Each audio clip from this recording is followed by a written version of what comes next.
Please note, OCG is a fictional character. Any resemblance to persons alive, dead, or undead is purely coincidental. Oh, thank you, Bertram, thank you. Ladies and gentlemen, welcome back to Obsessive Compulsive Gaming. I am the Obsessive Compulsive Gamer, joined once again by my faithful manservant slash Bucktotem Bertram. Say hello, Bertram. Hello, Bertram. And this is our live stream for Insert Game Title here. And I'm going to play this particular video game the only way I know how. Badly. So sit back, relax, and enjoy the bloody show. Bertram, pull your pants up a bit. Oh, whoops. Honestly, Bertram. So, do you realize, Bertram, that we have been streaming now for over a year? Oh, wow. Yes, how things have changed this last year. Well, you died and were resurrected a la Jesus Christ, or as I like to call him, the Zaz. I married and divorced a woman who literally had sex with everything. Men, women, buildings. True story. She is the first woman in human history to actually bring the Eiffel Tower to orgasm. Oh, my. Yes. And I have become steadily more and more intolerant, and incontinent, and impotent. So, in a nutshell, a lot has happened this last year.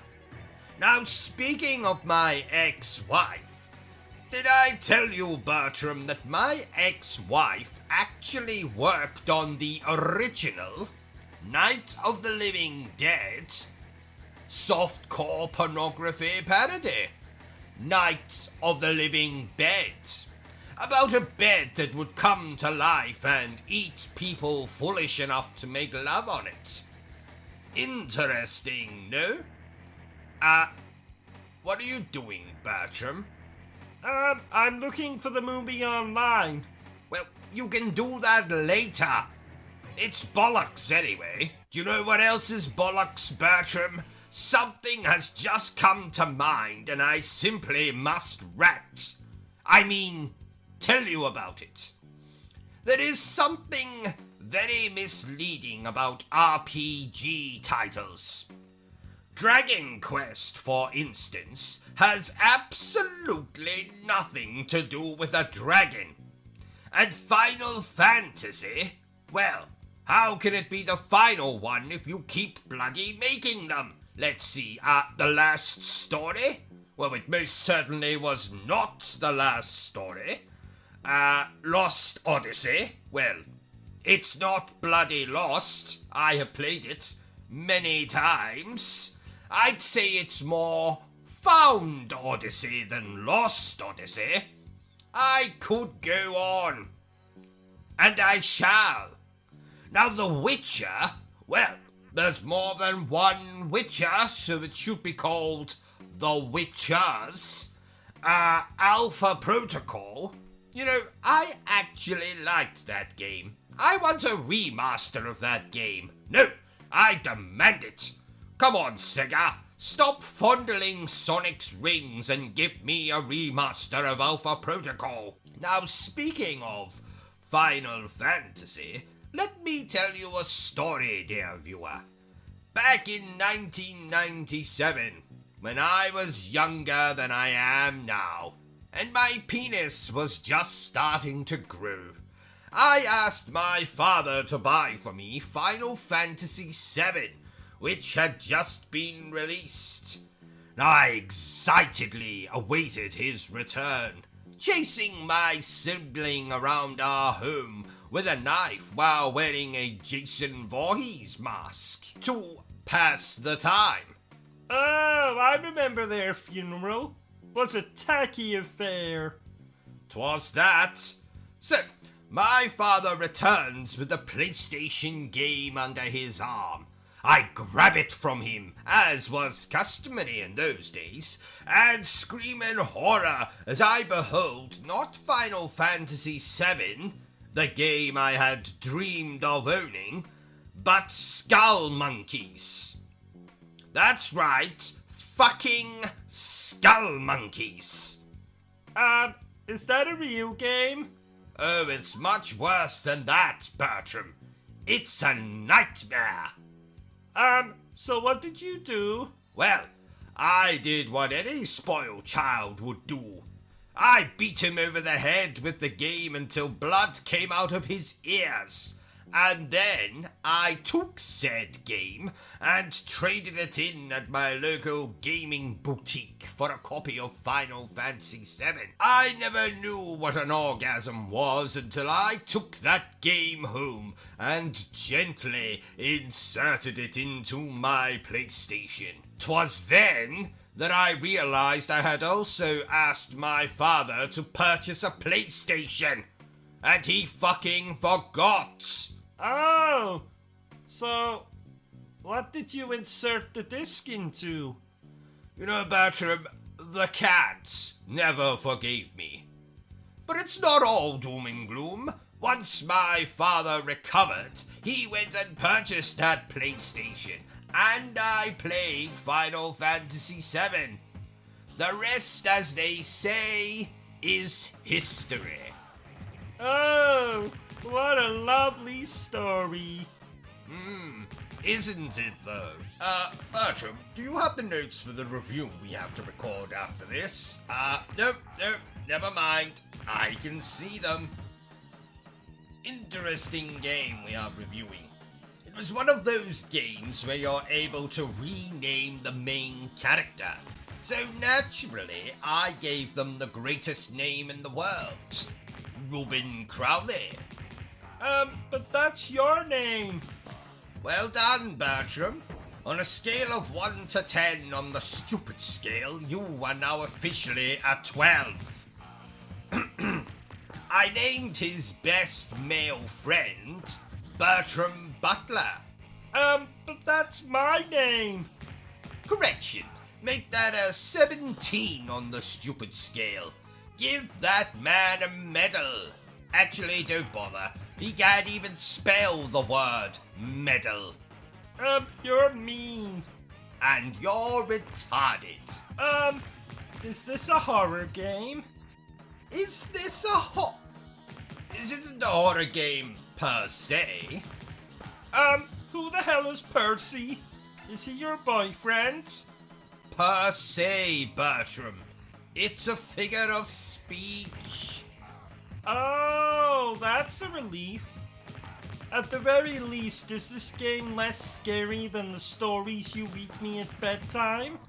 Look, there is absolutely nothing wrong with a bit of 50 Shades of Grey before bed. Yes, that's fine. But do we really have to reenact all the sex scenes? Yes, Bertram, we do. Let's, maybe keep that between us in the future, eh? Okay. Good man. Here, have a chocolate. What's the hardest game you've ever played? Ghosts and Goblins. The original one. In fact, let me tell you a story since you brought it up. When I was just a little nipper, with barely a hair upon my upper lip, my father bought me a copy of the original Ghosts and Goblins for the Mega Drive. And I hated him from that very day.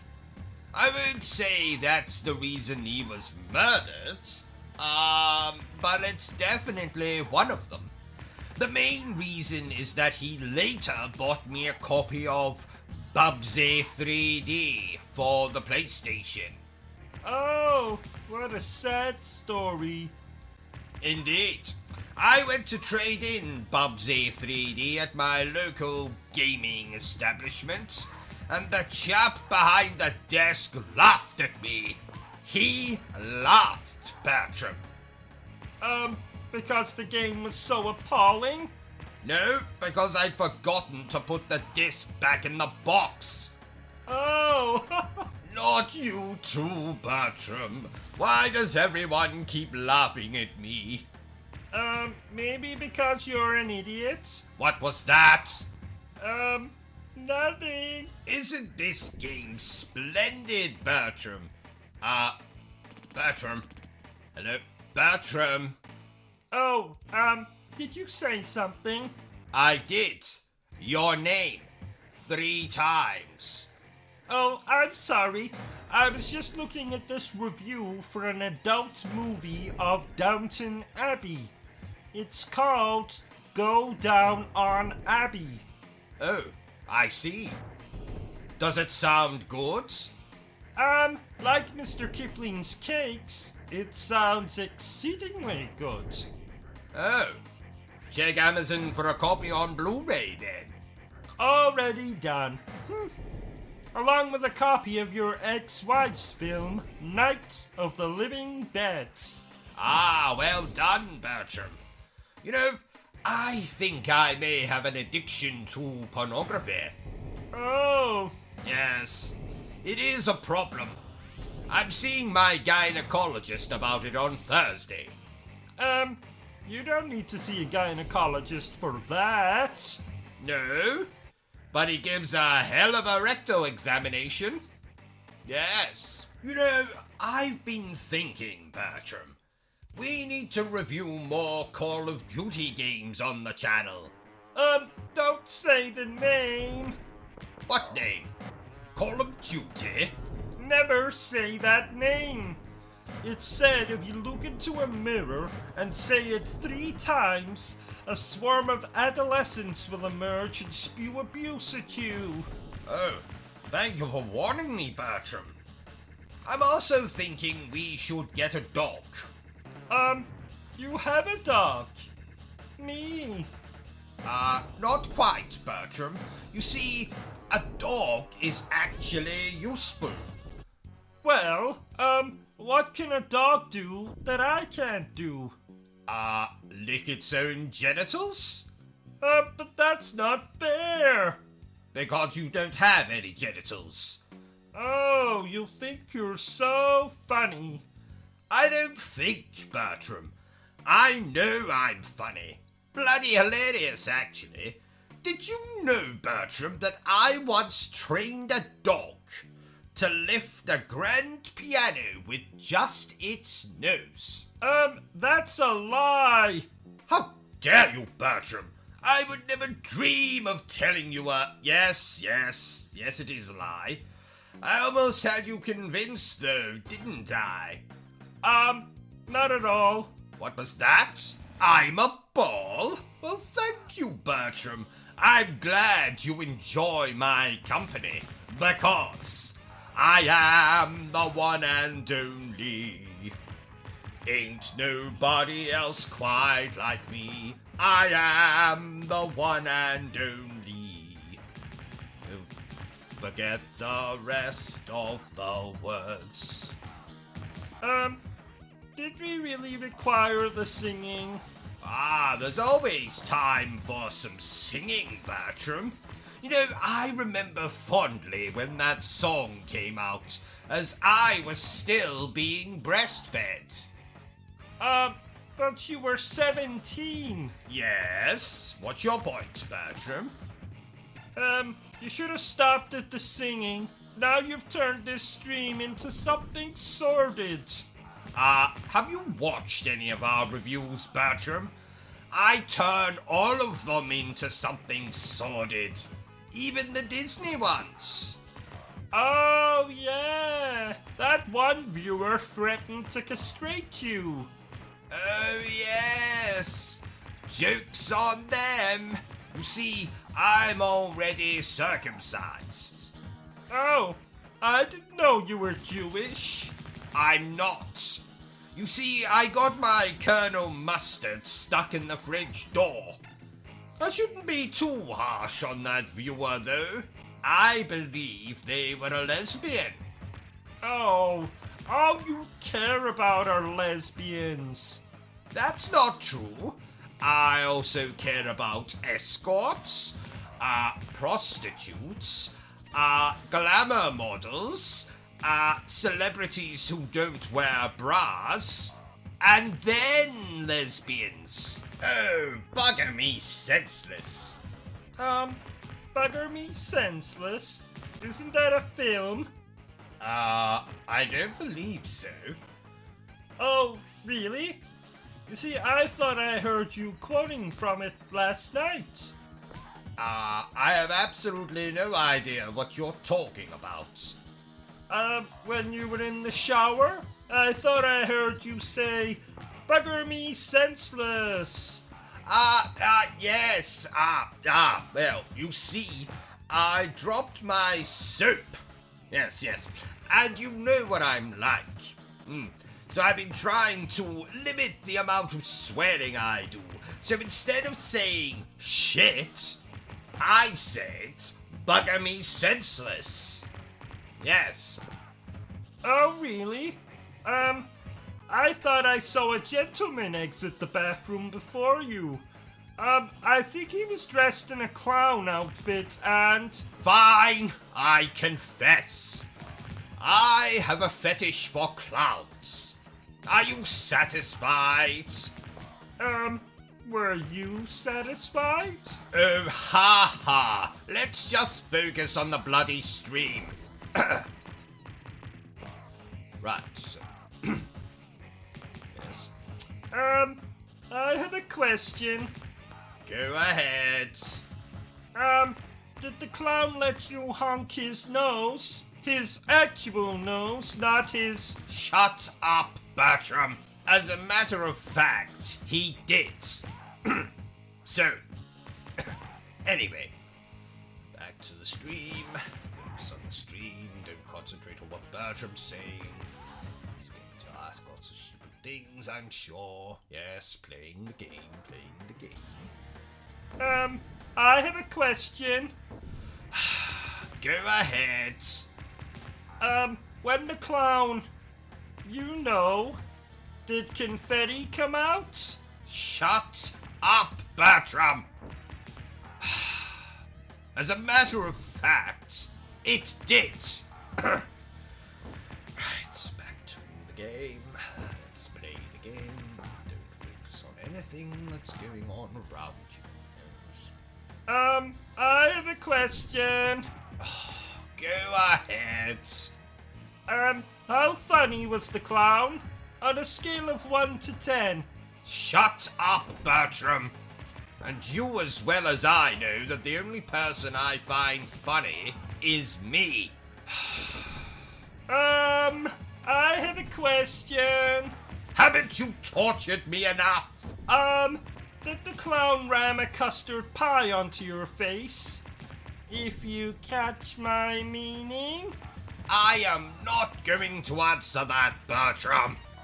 Oh, please. No, you're a very sick man. Says the man with a clown fetish. Touché. That reminds me, you can turn the oven off now, Bertram. This doesn't look like a chicken. Well, that's because it's no from next door. That'll teach that little bastard to call me an old bastard. Can you believe he was shouting that at me from his own garden? I think he might have just been calling for his dog. His dog? Oh, bastard? That's his dog's name. Oh, damn it! Quick, Bertram, close the oven door. We'll get rid of the body later. Then what are we going to have for dinner? Weren't you listening? I said we'll get rid of the body later. Oh! Boy, oh boy! Oh, that reminds me. Today's stream is sponsored by the phrase, boy, oh boy. And a special thank you to our other sponsor for this video, Suck It and See. The only sex toy that doubles as a telescope when you want to spy on that hot new neighbor of yours. So go ahead and suck it and see. Wasn't that featured on Dragon's Den? It was, Bertram. That it was. What are you doing? I am doing a crossword while we record this little stream of ours. It's not something I would normally do, but there is a substantial cash prize. How substantial? £11.50. £11.50? You can't even buy a bowler hat for that. Don't exaggerate, Bertram. It doesn't suit you. But you exaggerate all the time. Every morning when you get up and go to the bathroom, you say, "Hello, my glorious massive penis," when your penis is in fact tiny. Thank you, Bertram. Microscopic even. Yes, Bertram, I think we get the point. Gosh, this game has more enemies on screen than you'd find at a bloody wedding. But they're not enemies at a wedding. Well, it's usually family members at weddings, Bertram, so of course they're enemies. I imagine there's much more bloodshed at a family gathering than on a battlefield. When I was a child, my parents' house looked like Jack the Ripper's front room once Christmas and New Year had passed. That's alarming. That's it, 24 across. Something a woman carries in the home of a convicted sex offender. Alarm. Thank you, Bertram. You're welcome? Oh, I just remembered. Masters of the Universe is on tonight. Oh, I love that movie. No, I love that movie. We can both love it. No, we can't. Just like we both can't use the shower at the same time. But you seem to ignore that. Oh. If you do it again, I'll be forced to get my whip. You don't own a whip. No. But I do often blackmail my wife with a walnut whip. Oh, how very 1990s of you. Don't pretend you don't enjoy a walnut whip, Bertram. Not particularly. Oh, that's a shame because I have one here and I was going to... Give it to me. I meant to ask before, but, you've been to Paris, haven't you? Many times. What is your favorite thing to do in Paris? Is it visiting the magnificent architecture like the Eiffel Tower or the Moulin Rouge? Is it the food? I know you're partial to some children's legs. Frogs' legs. Bertram, I visit Paris for one reason and one reason only. To look for Eva Green. Oh, not this again. I'm going to make her love me, no matter what. What about your wife? Oh no, she'd probably hate my wife. Attractive people despise the ugly and the overweight. Actually, I think Ava Green lives in London now. Where are you going? OCG? OCG? Right, I'm back. I forgot my bag of aphrodisiacs. You can't leave. We have this stream to do. Oh, fine. But when we're done, Eva will be mine. If you say so. I do say so. So, I thought it might be fun to try something out while we play this game. Oh, God. What are you planning? Well, do you remember that story I was working on? No, absolutely not. You cannot read that. How did you know that's what I was even considering? Because you're fucking crazy? I resent that. But Bertram, even you have to admit that the subject matter fits this game perfectly. Well, actually, it doesn't, but... Perfect! Let's begin. Oh, may the ground open up and swallow me whole. Ha! Here's hoping.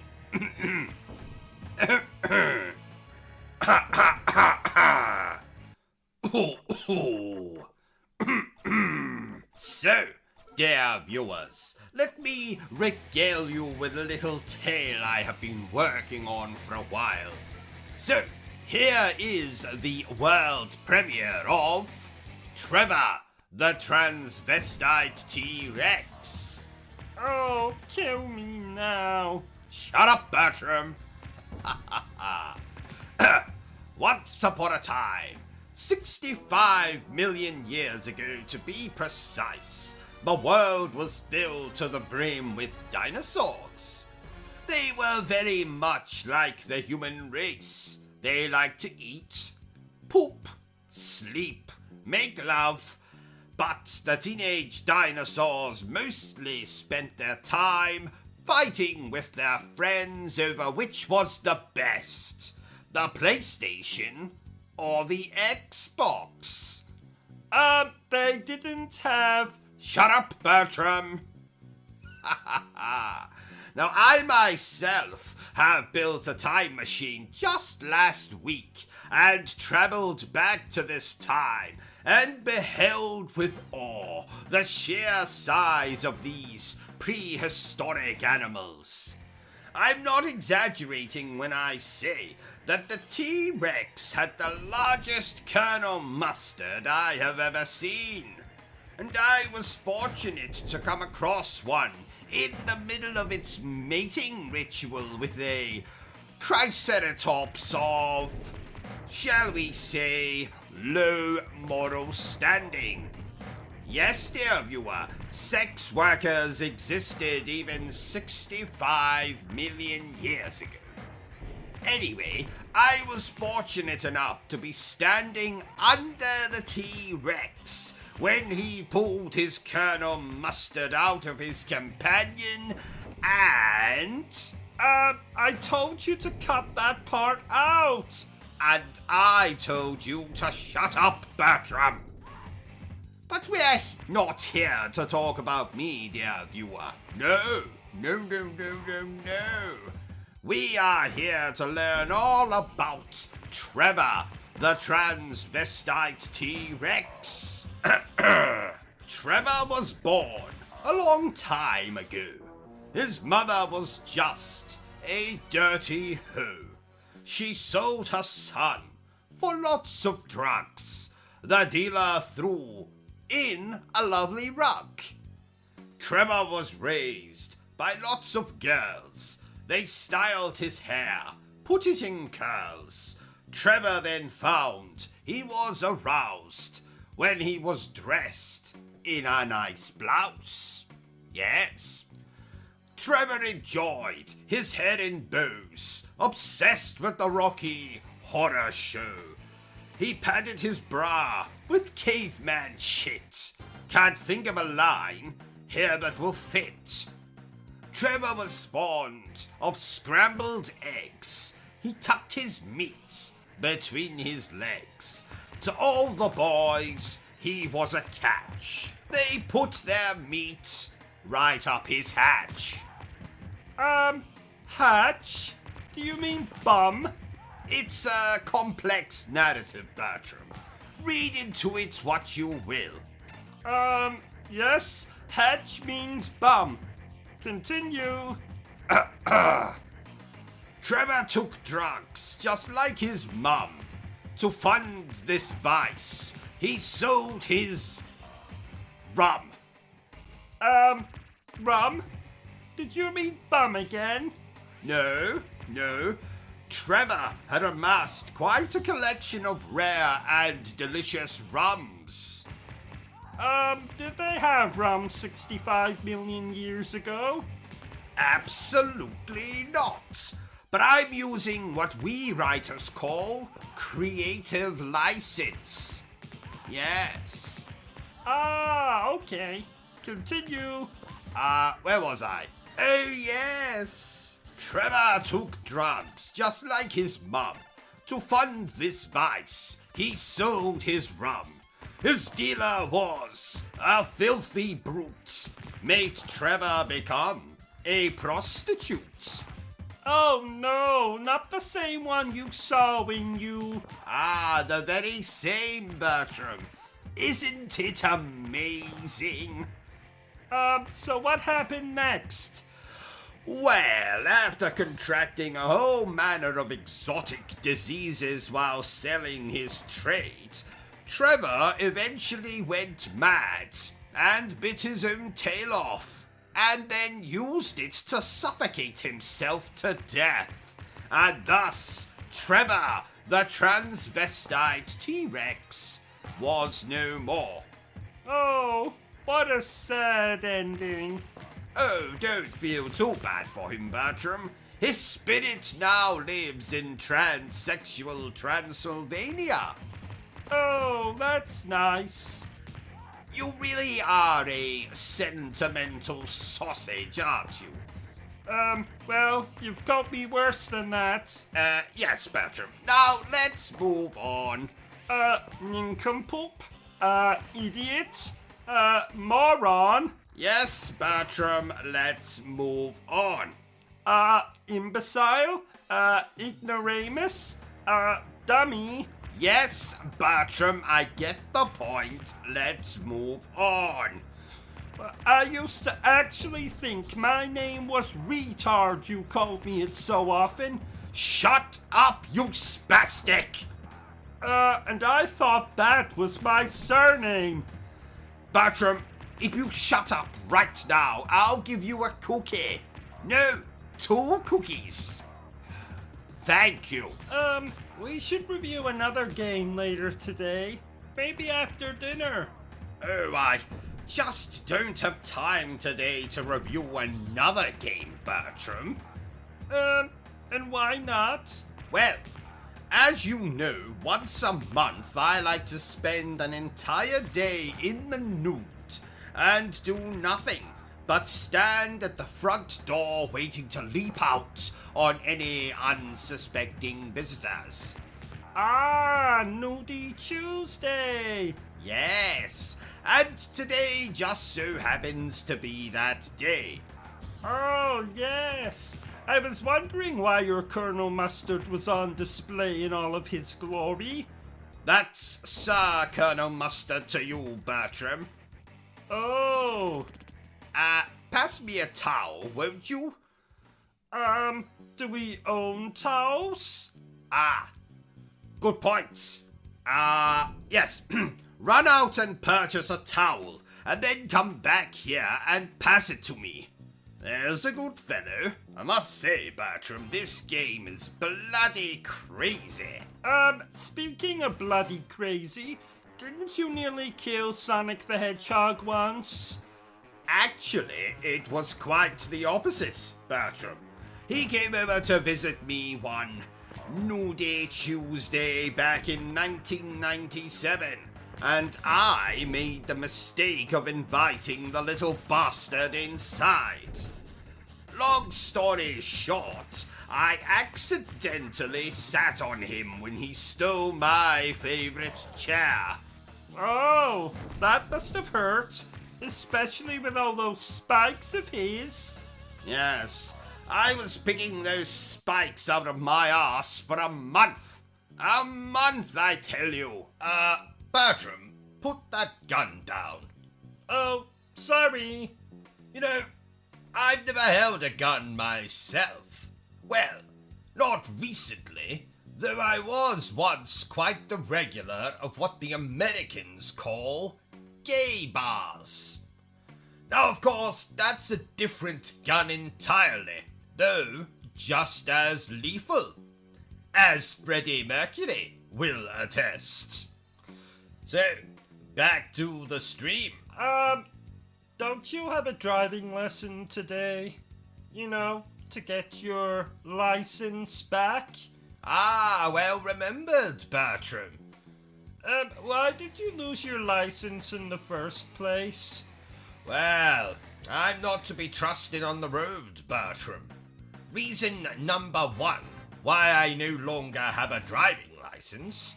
I once confused the steering wheel with my penis. I made a terrible mess and the shopping centre needed no windows.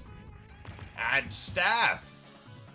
Reason number 2 why I no longer have a driving license. When I see a helpless old man or woman crossing the road, I have the uncontrollable urge to shout abuse at them and or run them over. Yes. Reason number 3 why I no longer have a driving license. I took my first car for a test drive in the local park. I didn't realize there was anyone there. It was bloody 5 in the morning. But upon checking my tires when I got home, I found what was left of the postman and several dog walkers.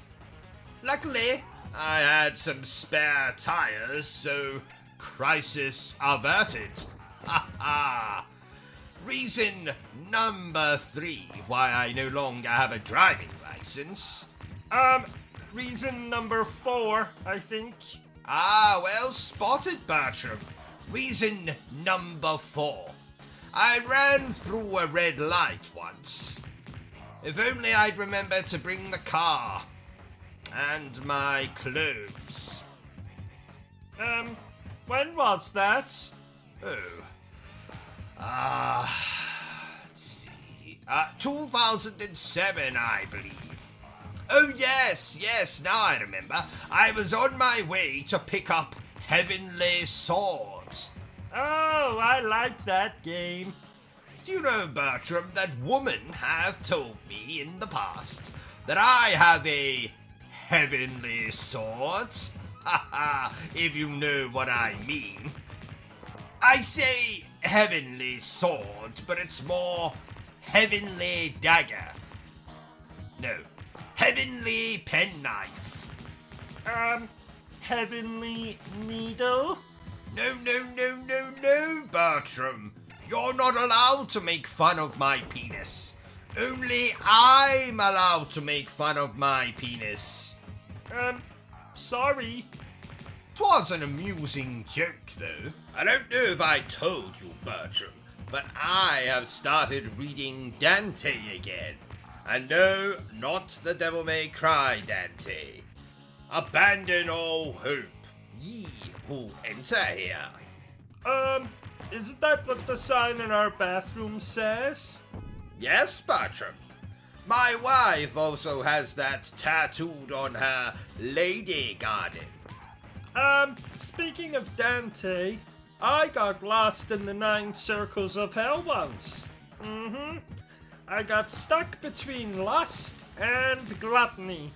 No, wait. It was McDonald's. Yeah, lots of fat people. Attractive staff, though. That's nice, Bertram? Oh, ho, ho, ho. Oh no. I knew you were crying. Shut up, Bertram. I haven't seen you cry like that since that time you accidentally sat on my cactus. Now tell our viewers that cactus is not some kind of euphemism. Oh yes! Cactus is not a euphemism for my penis. You should have stopped at the word euphemism. You cry a lot playing video games, don't you?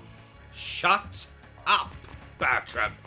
There's nothing wrong with a man who was in touch with his sensitive side. Well, you don't usually have a sensitive side. Yes, but it's nice to pretend, isn't it? And I wasn't crying. A snake had crawled into my eye. A snake? Did I say snake? I meant dust. I got dust in my eye. Very painful dust. That's what made me cry. Well, if you say so. I do say so, Fraulein. Did you know that the word Fraulein means young lady? I know that. Why else do you think I've been calling our German next-door neighbor Ashley that for years? But Ashley is a man. Oh, bollocks. I've never seen a man wear as much makeup as Ashley does. He's an actor? And the man I keep seeing turning up at her home with roses? He's a gay actor? I'm going over to ask her myself. OCG, no! Oh, OCG. OCG, and he's gone. Well, this is awkward. Oh, he's back. Well? You might have been right. What makes you say that? Well, I walked into Ashley's house and I wish I hadn't.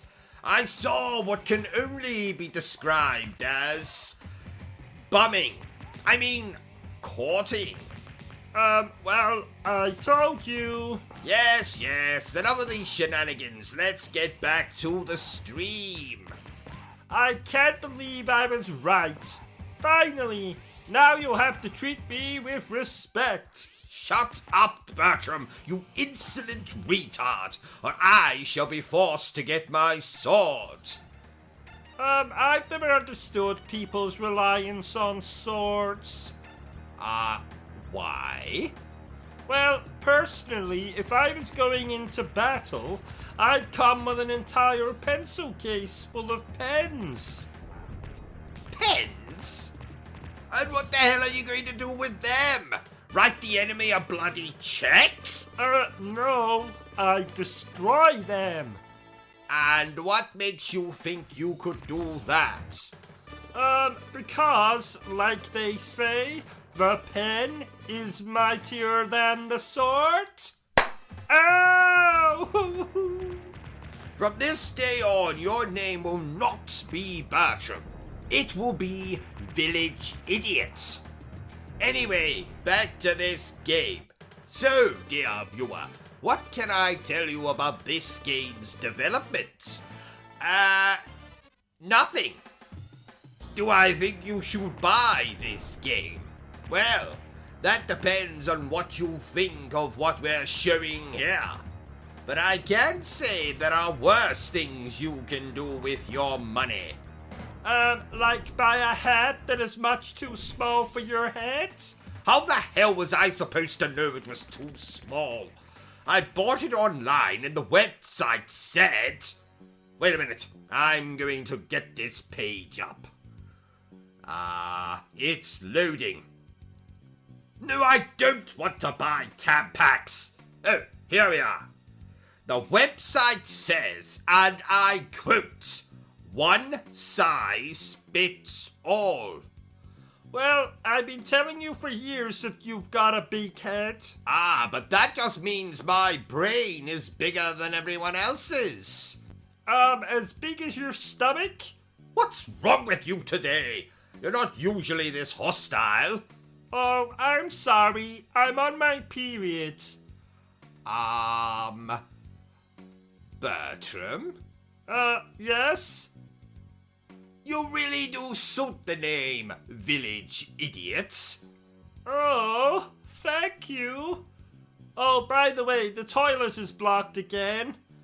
I'll telephone Ricardo once we are finished recording this little stream of ours. Ricardo? Oh yes, fascinating fellow.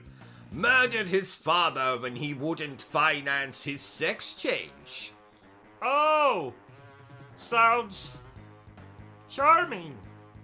Why don't you tell us what you think about this game, Bertram? Well, So sorry, old chap, we don't have time for that. What is that garbage you're eating, Bertram? a chocolate bar I found in the fridge. What are you talking about, man? There was no chocolate bar in the fridge. Yes there was, in that plastic container on the middle shelf. You mean the container containing my stool sample for the doctor? Oh, good lord. Bertram, spit that out right now.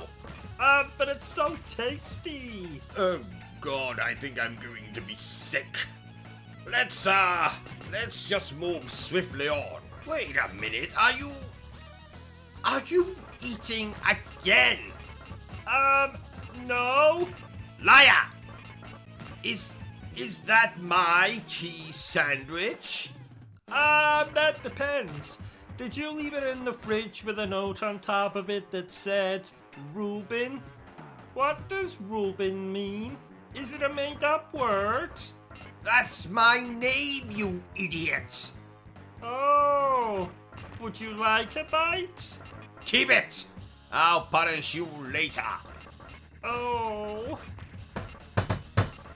Who the hell is that? Oh, it's you. The bitch is back. And no, I am not referring to Bertram. Oh. I am referring to my mother-in-law, who just at this very moment has returned home with this week's shopping. No doubt one item she's bought is an extra-large tub of Vaseline, or as you Americans call it, KY jelly. It's not that the woman is particularly kinky, so I can only guess she has purchased it to remove the stick she seems to have up her ass. Anyway, oh, did you see what I did there, Bertram? Bertram? Huh? In the game, did you see what I did? I was busy. Busy? Busy?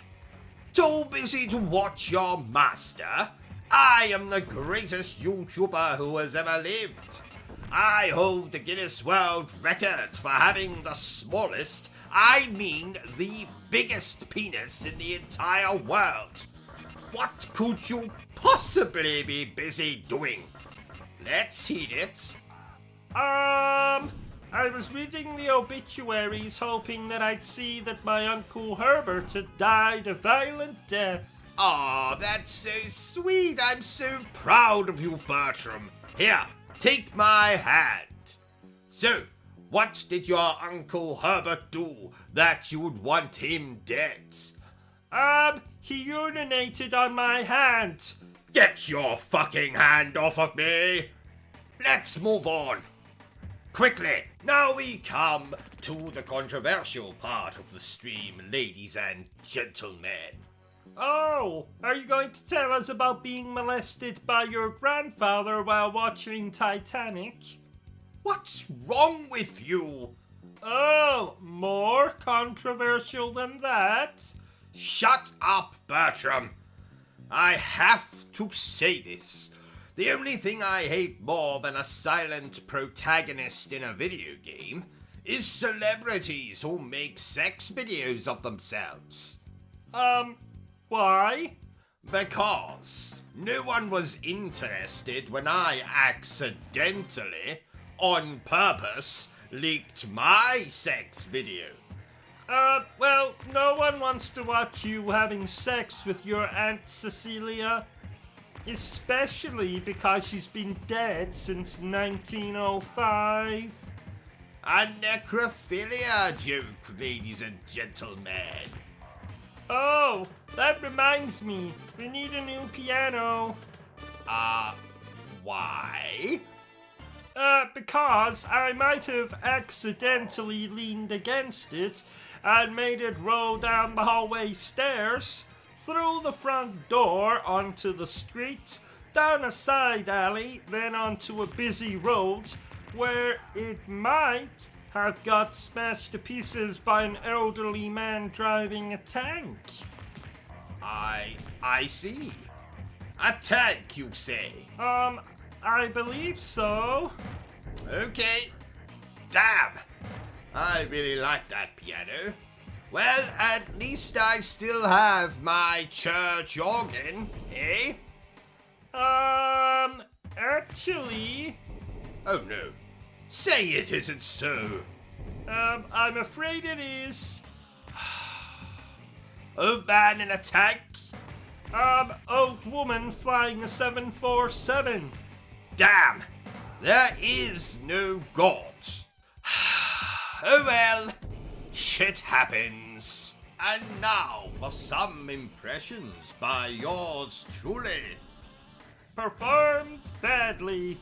Shut up, Bertram. What is this? Blood. I hope this isn't Chris's blood.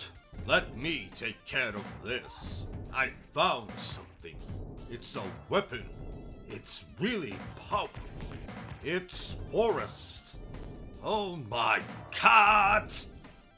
He looks like he was pecked to death by a crow or something. I didn't know who I was until I put on the mask. You wanna know how I got these scars? My father was a drinker and a fiend. You ever dance with the devil in the pale moonlight? Jack is dead, my friend. You can call me Joker. Beavis and Butthead! You're expelled! Inside you, they call me Revolver, Ocelot, Shadow Moses Island, where this all began. Brother, we're not simply copies of our father anymore, Snake. Please stop. Shut up, Bertram. Actually, I think I can do that Bane impression even better. I didn't know who I was till I put on the mask. That sounds just like me. What are you talking about, Bertram? Sounds absolutely nothing like you. Listen to it again. I didn't know who I was until I put on the mask. Oh, I see what you're talking about, Bertram, yes. Sounds awfully like you. Let's compare. Right, Bertram, you do your impersonation of Bane from The Dark Knight Rises. Okay. I didn't know who I was till I put on the mask. Yes, Bertram, I think my impression is far, far better. I think we should be talking about the game more. I did not ask for your opinion, Bertram. Just eat your bloody sandwich and keep quiet. I don't have a sandwich. Well, pretend. And if you interrupt me again, I'm going to kick you so hard you'll end up in outer space. Oh, I always wanted to go on a rocket into outer space. Then why don't you? I'll pay. Just, promise me you'll send me pictures of any attractive aliens you find. Like ones with 3 breasts, or that horny alien out of the movie Species. That movie came out in 1995. Yes, a year I remember fondly as the year I met Dracula for the first time. Oh, what was he like? He sucked. By the way, Bertram, I woke up this morning with an alarming wound on my backside. Do you, know anything about that? That's your bumhole, sir. Ah, excellent, excellent. I have been looking for more storage space as of late. Speaking of Dracula, I really like that vampire show that had Sarah Michelle Gellar.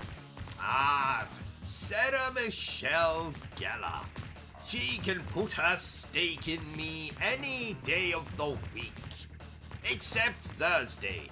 I see my psychiatrist that day. I think you meant you'd put your stake in her any day of the week except Thursday. Yes. Yes, thank you, Bertram. I made a little faux pas there. Ha ha. Oh, that's okay. I do that sometimes when I eat spicy food. I'll just clean it up. No, Bertram, I don't mean that I... Oh... Never mind. Oh, damn it. Calm down, OCG. Wouldn't want you suffering another cardiac arrest. Another cardiac arrest? When did I have a cardiac arrest? About 7 seconds ago. Oh, good Lord. I didn't feel anything. Well, that's because you're a heartless bastard. Oh, I see. Jolly good then. Well, I suppose that's what happens to someone raised in a cult. Oh, I didn't know you were raised in a cult. Oh, yes. Really? No, not really. Well, I was in a cult once. Oh, I see. And what happened, Bertram? Well, they all decided to kill themselves, so I escaped out the fire exit. Oh, if only you'd stayed a few minutes longer. I could have been free of you. What? Haha, I jest. Mostly. So, what did this cult of yours worship? Brown paper bags. Oh, I see. Damn it! I need more coffee. I'll get it. Thank you, Bertram. You are useful after all. That's the second time you've said that this week. When was the first? The other night when you told me to come into your bed and touch your... Yes. Haha, thank you, Bertram. That'll be all. Oh, Bertram, I meant to tell you, but I watched Titanic last night for the first time. Oh, did you cry? Almost. At one point I thought I felt a tear rolling down my leg, but it turned out to be urine. Oh, I see. Well, I read a book last night. Was it The Hungry Caterpillar? Ha ha! Yes. How did you know? I must say, I'm very disappointed in you, Bertram. Reading is evil and should only be reserved for reading your enemy's obituary. Throw your books away and just play video games instead. They'll teach you everything you need to know. How to solve puzzles, how to jump really high, and most importantly, how to kill aliens. And or people. Didn't you used to read books constantly? Yes, but it was a different time back then. We didn't have video games. We had black and white televisions and bloody Bruce Forsyth. Now, my favorite author was Agatha Christie. I have read all of Miss Christie's books. Oh, how are they? Well, they could do with some pictures, maybe a decapitation or two, but apart from that, I do enjoy a good murder mystery, like the one about who killed my father. You did. Spoilers, Bertram. Oh, sorry. Did I ever tell you that I met Miss Christie at an imaginary party back in the 1940s, Bertram? No, you did not. What was she like? Well, the bitch stabbed me in the arse and then tried to write a book about it. Oh, I see. Well, I'm sure she had a good reason for doing that. Well, not that I recall. Though I was drunk and tried to slip my hand into her Miss Marple. Ha ha ha! Oh, Miss Marple, yes, Miss Marple, her Lady Garden, I get it. So she did have a good reason for stabbing you in the arse. Well, there's never, ever a good enough reason for stabbing a gentleman in the arse, Bertram. Oh, did I tell you that my mother called me last night, Bertram? Oh, what did she have to say for herself? Well, surprisingly, very little. Cousin Oscar said more than that the other night, and he had a ball gag in his mouth and a duck up his backside. Don't ask. Oh, that reminds me, Bertram. If anyone calls here looking for him, you can mention the ball gag, but under no circumstances are you to mention the duck.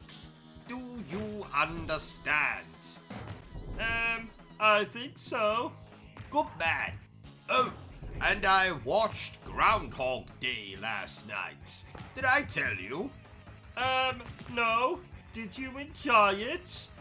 You never bloody told me it was a horror movie, Bertram. Can you imagine reliving the same day over and over? Doing the exact same things, telling the exact same jokes, making love to the same right hand over and over and over.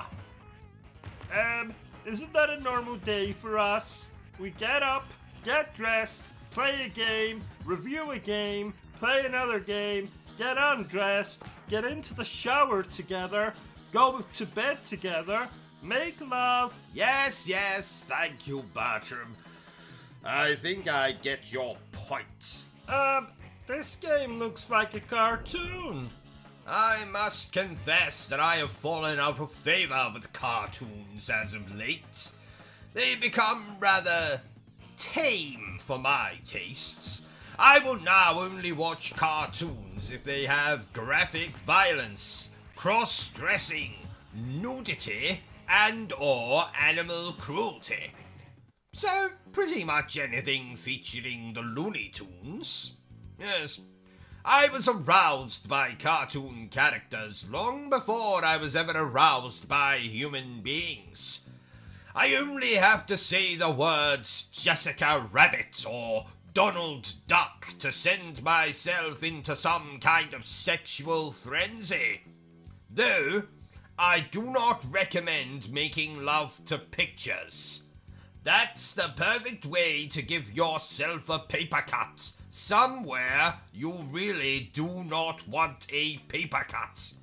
And oh, by the way, Bertram, remind me that we have 2 reviews to do today. Oh, wow! I know what you're thinking. 2 reviews in the same day? I know, Bertram. I am usually fortunate if I can remember to use the bathroom twice a day. Oh, that reminds me. Better change my underpants. I'll do it after this part. Are you not going to read out the comments? Read the comments, indeed. You know, Bertram, I remember a time when reading simply meant looking at the pictures and making up your own story. Granted, there isn't much story in an issue of Playboy, but still... speaking of reading, I'm glad this game has subtitles. Bertram, subtitles are for people who are deaf and or stupid. That's not very nice. What did you say? That's not very nice. What did you say? That's not very nice. What did you say? Nothing. What did you say? Just a little joke there. Sit still, Bertram. You're making me nervous. Oh, sorry. I have been known to bust a move myself. That's right, Bertram. When? Well, you see, I had a very brief stint where I busted this drug dealer called a move. So, I bust a move. Oh. You didn't think I was talking about dancing, did you? Oh, good lord, no. I don't dance. I leave that to commoners and relatives who drink too much at funerals. OCG, I was in the shower this morning and something occurred to me.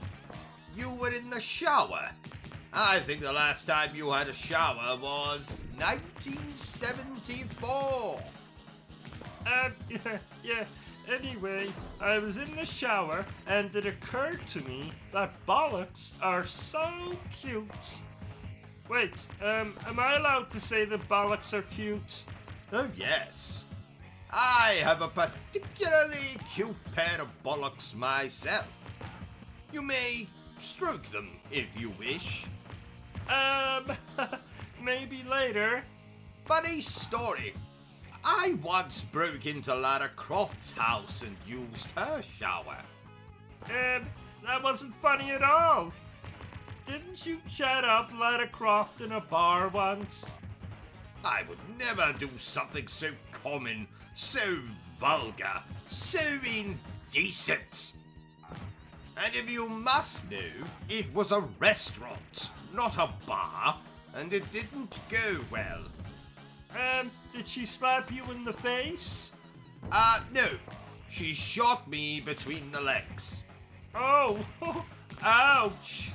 Yes, quite. Please note that Stephen Hawking was not harmed in the making of this live stream.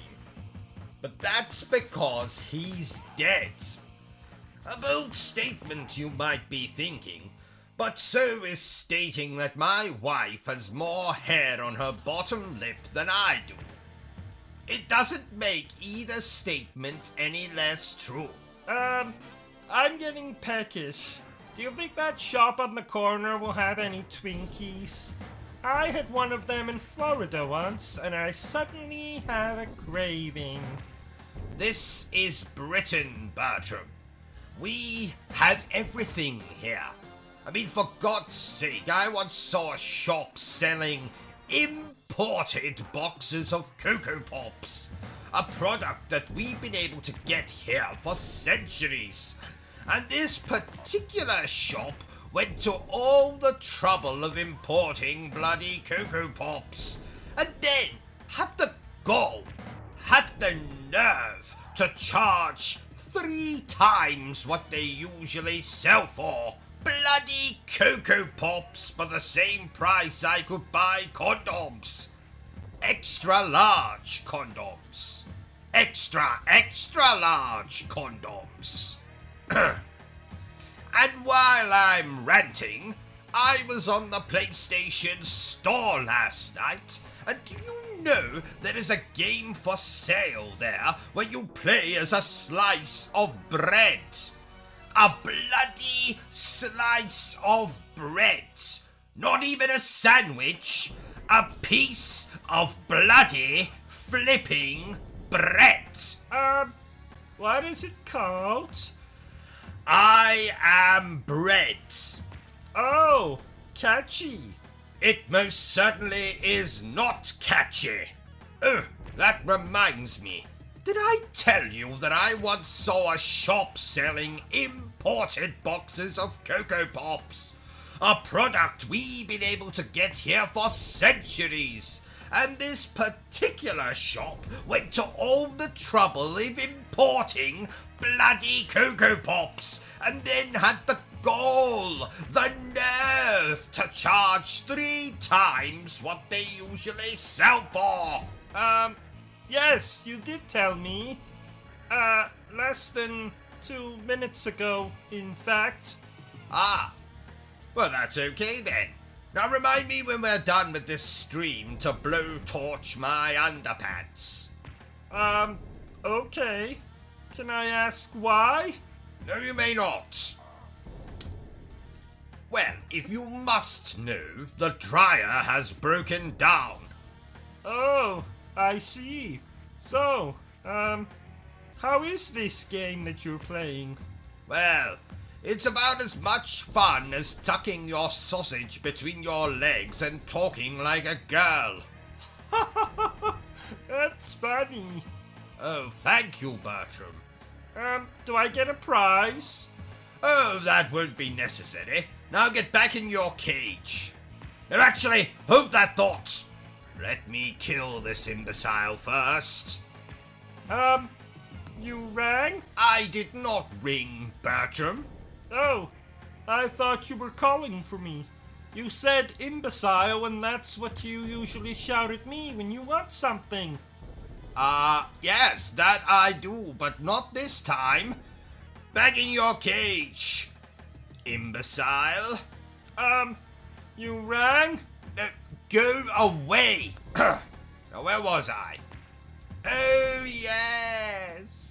I, topped up your drink for you. Ah, thank you, Bertram. You are useful after all. Oh, that's the second time you've said that this week. When was the first? The other night when you told me to come into your bed and touch your... Thank you, Bertram. I think that will be all. Go and play with, Mystic Meg. Who? Never mind. So, back to the game. Get out of the way, you idiot. What are you doing? Oh, I remember.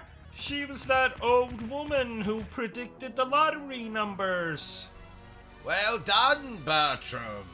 I had quite a crush on her.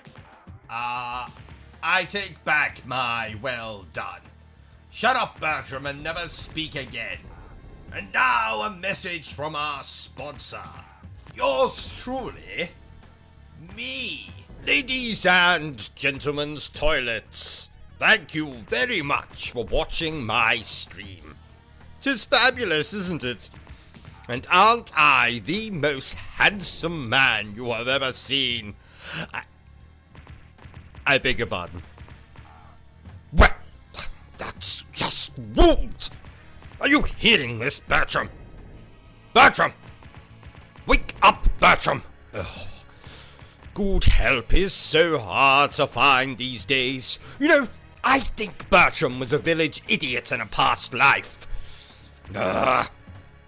Regardless, thank you very much for watching the stream. Feel free to continue to watch the stream and laugh at my jokes. All of my jokes. They're very amusing. So how difficult is this game? Ha! I've been more intimidated going to the toilet. The toilet? What's so intimidating about going to the toilet? Well, Bertram, now I've never told you this, but a midget armed with garden shears hides in the shower. Oh, I see. You know, I must say, this game is putting me in the mood to watch The Lion King. You watch too many Disney films, sir. How dare you, Bertram? There is no such thing as too much Disney. Don't you have a Beauty and the Beast duvet? Yes. And, you have a Little Mermaid alarm clock. Yes? And, don't you masturbate to Disney erotica? 4 times a day, yes? What's your point? Nothing. Bertram, fetch me a monkey. Right now? Yes, right now. Have you got something better to do? But it's the middle of the night. Well, how else do you expect to procure a monkey from the local zoo unless it's during the night? You can't very well steal one during the day. Someone will see you. You're fucking me. Well, I didn't think you would notice. Can I at least finish my sandwich first? Yes, I suppose. Fetch me a monkey. How do you come up with these schemes? Because I am a genius. A genius? What about that time my arm fell off and you thought that you could simply superglue it back in the socket? It worked, did it not? But now I can't move my arm. At all. Well, at least it'll stop you masturbating. Isn't live streaming fun, Bertram? I haven't had this much fun since I slapped you with a fish. You've never slapped me with a fish. Ow! Well, I have now. You're a very strange man. Well, thank you, Bertram. It's something I'm very proud of. I wouldn't be. What was that? Nothing. OCG. Yes? Do animals have genitals? What the hell made you ask that? Just making conversation. Of course animals have genitals. How else would they procreate? I thought a stork brought the babies to, no? You're an idiot, Bertram. Oh, thank you. So, dear viewer, I hope you're enjoying the stream. Now, this game is great. But if you don't like great games, then might I suggest you play Returnal. There's absolutely no greatness in that game. Or fun. Or even a coherent narrative. Are we really still bitching about Returnal? Bitching? Where did you hear that word, Bertram? Have you been watching the television again? I plead the fifth. Bertram, we are in the glorious nation of Britain. You can't use that nonsense here. You have no rights. You are not free. You belong to me. Anyway. Do you think the Pope plays video games? Oh, yes. Apparently, Call of Duty is his favorite, though I can't think why. Don't young boys mostly play those games?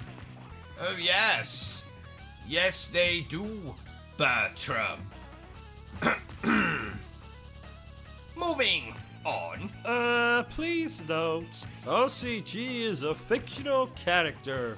Any resemblance to persons alive, dead, or undead is purely coincidental. So, my psychiatrist has told me I need to engage more with you commoners. So, please tell me down below. What do you think of this game? Like it? Love it? Want to crawl into bed and make passionate love to it? Hello there, you beautiful bastards. As you might know by now, I'm pretty infamous. I run my own little YouTube channel focused on gaming. So there's reviews, commentary, all manner of degradation, delivered in my rich British accent, and it's bloody hilarious. I'd like to ask you, to go through my channel with a fine mustache comb. And if you like what you see and hear, then please consider subscribing. I deserve it, and my ego will thank you. No, seriously, dear viewers, my views and subscription rate is pathetic. The homeless chap down the street from here is doing better than I am, and he eats insects. Did you really need to put this in the middle of a live stream? Yes, I did, Bertram. Now, if you'll excuse me, Bertram, I'm going to put something inside myself whilst we continue to play this game. OCG? OCG? Yes. What is it, Bertram? Can't you see I'm trying to play the bloody game? I've got a question. Fine.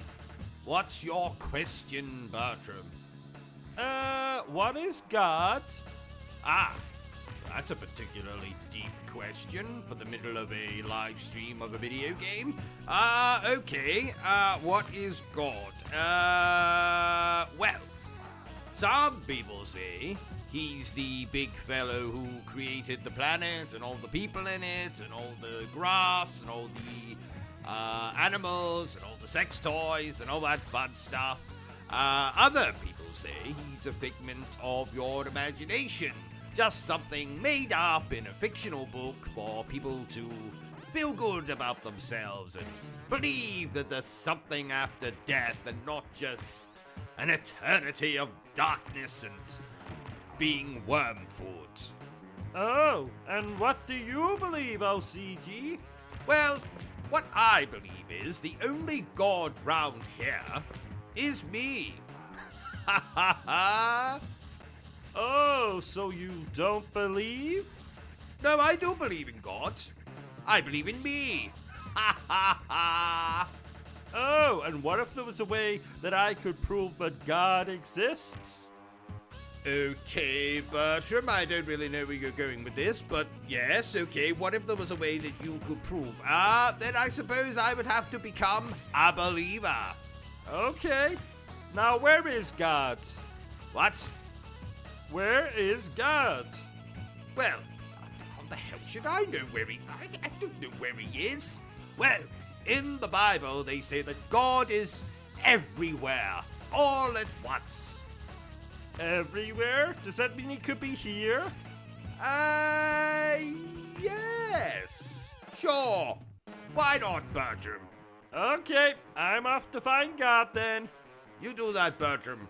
I don't think you're going to find God hiding under my bed, Bertram. Or in my underpants drawer. Today, we're going to do something a little bit different, dear viewers. I thought that today it could be rather enlightening / amusing to tell you all what it is like to be a true gaming addict.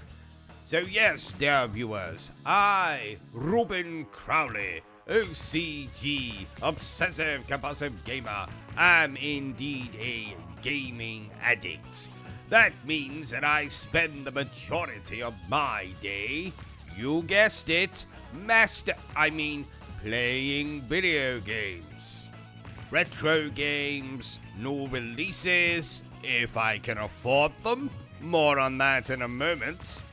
Games I played once, games I played 100 times before, games I promised I would never play ever again.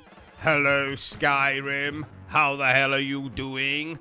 A hernia, you say? Oh, that's too bad. In fact, I would go so far as to say that apart from gaming and, of course, editing videos for this channel, I do very little else during the day.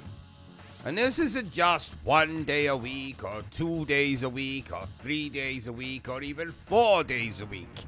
No, I would pretty much say this is a consistent 7 days a week kind of habit of mine. Rather like sleeping, or going to the toilet, or complaining about the amount of money in my bank account. Those are also activities I do daily. And while I do absolutely adore my gaming, which you would think I would because I pretty much spend the majority of my time doing that, it does have the odd negative effect on me. For example, as someone who is not abundant in money, trying to buy the latest games as well as the latest indie video games, the latest new releases, can be quite a burden. And when there is games I am unable to afford or cannot buy because I can't afford it, so I suppose that's still the same thing as what I was saying 2 seconds ago, I become mighty irritated. In fact, some might say I become a spoiled child, which is not realistic because the last time I checked, I'm not a child. Unless, of course, when they say behaving like a child, they don't mean I am literally a child. I'm just behaving like a child would behave. I don't know. So yes, it does affect my mood. Just the same as if I'm being forced to go somewhere I really do not want to go, like to the supermarket or to my psychiatrist or to deliver groceries to the old bastard who lives 3 houses down with the weird growth on his arsehole. I do miss my gaming, and I can become quite irritable. So let's recap. Lack of money, lack of sleep because I spend so often gaming, lack of appetite because sometimes I completely forget to eat while I am gaming. Sometimes I even forget to go to the bathroom, but we're not here to discuss that. Oh, that reminds me. Must go and empty that bucket once I've exported this video. Now, you might think I'm making this video to act as a kind of warning to all you would-be gaming addicts out there, but, no, that's not why I made this video at all. I absolutely love being a gaming addict, and I wouldn't change it for the world. No, I just made this video as a little experiment to see if all you commoners out there would like to hear me talk about this kind of thing. That's all. I'm not complaining about being a gaming addict, though it is mighty bloody annoying when I can't afford to get every single new game that comes out that I want. I love gaming, and long may it continue. Unless, of course, a masked maniac breaks into my house and murders me while I've got my back turned to him, but, the odds of that happening are very slim. Aren't they? What was that noise? Hello? Hello? I must warn you, sir, I know karate and taekwondo, and I'm a pretty decent ballet dancer as well. Oh, sorry, did I say ballet dancer? I meant belly dancer. Belly dancer. Ah, Halloween. A very spooky time. A time for trick-or-treating, horror movies, and of course my favorite hobby of making love to corpses. What? So, I thought it would be rather fun to give you 10 video games that I recommend you play this Halloween season, dear viewers. Now, these games are in no particular order. This isn't a ranking video, damn it.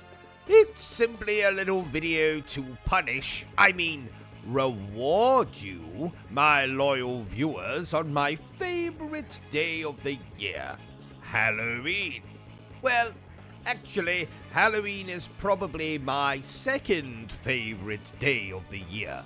My favorite day is when I go for my yearly prostate examination, but let's not talk about that here. You can find all discussions of the prostate variety on my OnlyFans. link in the description below. So, without further ado, here is the top 10 games I recommend you play this Halloween season, in no particular order. Number 10, Retro Realms. A fairly new release here, and while it is more frustrating than trying to sell a baby shark on eBay, damn you animal rights activists, it does feature a video game version of the movie Halloween, which takes place on Halloween, which obviously makes it ideal to play on, you guessed it, Halloween. There's even a bloody Ash vs. Evil Dead game thrown in for good measure. Haha. Speaking of which, number 9, Evil Dead the Game. A fun online multiplayer game in which you can play as a hero, or a demon, or a cross-dressing nun. Maybe not that last one. A pretty difficult single-player story campaign thingy in which you play through events from all the bloody Evil Dead movies. You get to shoot enemies, drive cars, draw naughty pictures in the Necronomicon. Maybe not that last one, but this is a great online multiplayer game thingy, as is our next game on this list. Number 8, Friday the 13th, the game. Similar to the Evil Dead game, but starring everyone's favorite hockey mask wearing mummy's boy, Jason Voorhees. This game perfectly captures the movie franchise, without the gratuitous nudity, sadly. And while this game will soon be taken offline, damn you, I'm sure you'll still be able to play this game offline. Haha, won't you? Won't you? Number 7, Peppa Pig. It wouldn't be Halloween without a bit of Peppa Bloody Pig. I jest. For number 7, I have in fact chosen Totally Normal Journey. What? This game is fucking terrifying.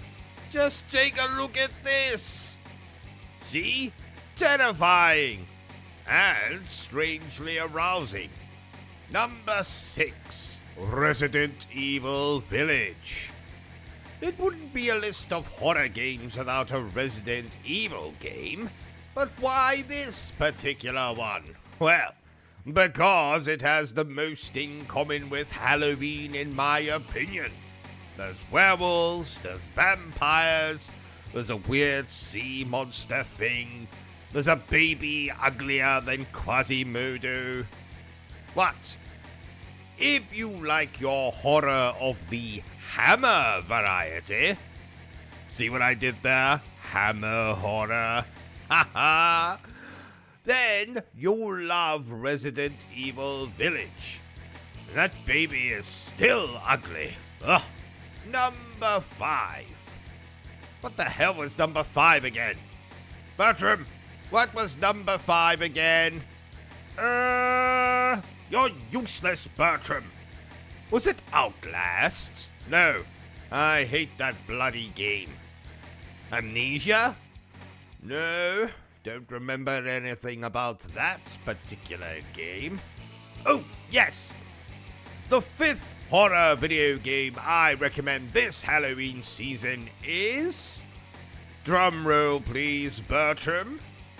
Bertram, where is my fucking drum roll? We don't own any drums. Ah, shit. Well, number 5 is The Last of Us.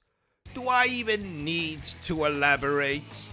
The Last of Us is not only one of the best horror games ever made, it is also in the top 5 best video games ever made. Next, Number 4. The Evil Within. The brainchild of that talented bastard Shinji Mikami, The Evil Within might be overshadowed by Mikami's other accomplishments like Resident Evil or Resident Evil 4, but let me assure you that The Evil Within is dark, twisted, macabre, and plays like Resident Evil 4. Not only that, but in my humble opinion, it is better than the original Resident Evil 4. Ha, there, I said it. Bertram, put that gun down. And when you're done playing The Evil Within, go and play the sequel, the appropriately titled The Evil Within 2. You won't regret it. Seriously, Bertram, put the gun down. Number 3. Now, while this isn't a particularly scary game, The Order 1886 features werewolves, vampires, and even Jack the Ripper. So that makes it a horror game in my eyes. Not only that, but it is one of the most criminally underrated video games of all time. The Order 1886 is still, 10 years later, a bloody gorgeous video game. And it is beautifully written, acted, and is an absolute blast to play. Is it the longest game in the world? No, but thanks to the dickheads who reviewed the game negatively, we will probably never get the sequel, which I can only surmise would have topped the original game in almost every conceivable way. Buy it, dear viewer. Play it, and let me know what you think in the comments below. Number 2. The Dead Space Remake. Outer space, plus monsters, plus a badass protagonist armed with a whole manner of fun weaponry that can slice, cut, eviscerate, decapitate, and turn enemies to mulch, and you have a damn good time. Not only that, but it is scarier than letting Stevie Wonder drive you to the ornithologists. And don't stop with the remake, dear viewers. Play the originals as well. Yes, even the third one.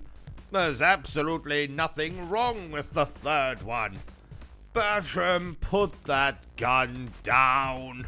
And last but most certainly not least, we have every single horror game from Supermassive Games. Whether it's Until Dawn, its remake, Man of Medan, Little Hope, House of Ashes, The Devil in Me, or the recently released casting of Frank Stone, Supermassive has proven that they are masters when it comes to narrative-driven horror games. Now, while some of their games are better than others, I have absolutely no qualms in recommending every single horror game they have ever made. Play them all. Make a weekend of it. Get in some snacks, drinks, and engage in my favorite pastime of making love to corpses. What? Oh, and, Happy Halloween, I guess. Yes, dear viewers, I am indeed still alive. My apologies. In fact, at this very moment, I am in the midst of playing the first Berserker Kazan, an absolutely fantastic video game. So if you have not played it yet, you don't have to wait for my review, during which I am absolutely certain you will probably touch yourself appropriately while listening to my rich British accent. No, the game's absolutely splendid. Take my word for it. So if you've not played it yet, then play it now. And it got me thinking, dear viewers. Well, first of all, I took a break from playing the game and I went and bought a cream egg. You know, those cream egg things that come around once a year, and they have a kind of tagline: how do you eat yours? I like to ingest mine rectally. Thank you for asking. And it got me thinking, why don't I make a video explaining how exactly I play Souls games? So that's what we're doing right now. And it's quite simple, dear viewers. I'm not very good at these kinds of games. So much in the way of old-fashioned RPGs, I spend quite a lot of my time in these particularly difficult video games, grinding out levels. But I do that in a way that I find kind of, sort of enjoyable, so I don't just go into a level and grind out levels for hours and hours on end. No, I'll play through the game normally, get to a boss that will probably kick my backside. I'll go back, replay all the previous stages I've already played in the game. Subsequently, that will get me leveled up. Subsequently, that will give me better gear, better upgrades, etc. And then I'll go in and I'll try the boss again. Now what this does, dear viewers, is number one, it gets me very familiar with the video game because I am essentially replaying the video game countless amounts of times. Because let's face it, there's very few bosses I'm going to get to and finish on my first try. Though it has happened in games like Code Vein, maybe a couple of the Bloodborne bastards. Thus far in the first Berserker Kazan, I'd managed to take down 3 bosses on my first try. As well as becoming overly familiar with the game, it also makes my playthroughs rather lengthy. So I'm only 39% through the first Berserker Kazan, yet I have been playing the game for the grand total of 71 hours. I'm level 90, I think, and yes, before anyone asks, I am still finding the game to be rather difficult. No change there. This might even top my playthrough for Black Myth Wukong, which took me round about 90 hours to get through in my first playthrough. So the key for me in conquering these particularly difficult video games is simply to grind out levels. Try, and then try again. With better gear, a higher level count, and more violent weaponry than you would find in the average closet of your average American / serial killer / postal worker. So if you excuse me, dear viewers, I'm going to get back to playing The Last Kazan? That's not the name of the bloody game. The first Berserker Kazan. And you can expect my review, sometime before 2047, I imagine. So tell me, dear viewer, how do you play Souls games? And in this video, I'm going to tell you how to succeed on YouTube without even trying. So, dear viewer, before I do that, don't you dare forget to subscribe to this channel and like this video. So I see you sitting at home. You've just downed your 25th beer of the day, or you pulled your trousers back up because you're finished masturbating or whatever, and you've got an idea in your head. You want to start a YouTube channel. Well, I'm here to tell you how you can be a success on YouTube without even trying. Number 1, if you're a girl. That's all I need to say about that. Number 2, if you're an attractive girl. That's all I have to say about that. Number 3, if you're an attractive girl who just so happens to be an ex-porn star. That's all I'm going to say about that. Number 4, if you're an attractive girl who just so happens to be a porn star who still does pornography from time to time, or has an OnlyFans, or is a cam girl when she's not streaming on YouTube, That's all I have to say about that. Number 5. If you're a boy who used to do pornography and is fairly attractive. Number 6. If you're a lovable idiot. And by lovable idiot, what do I mean by that?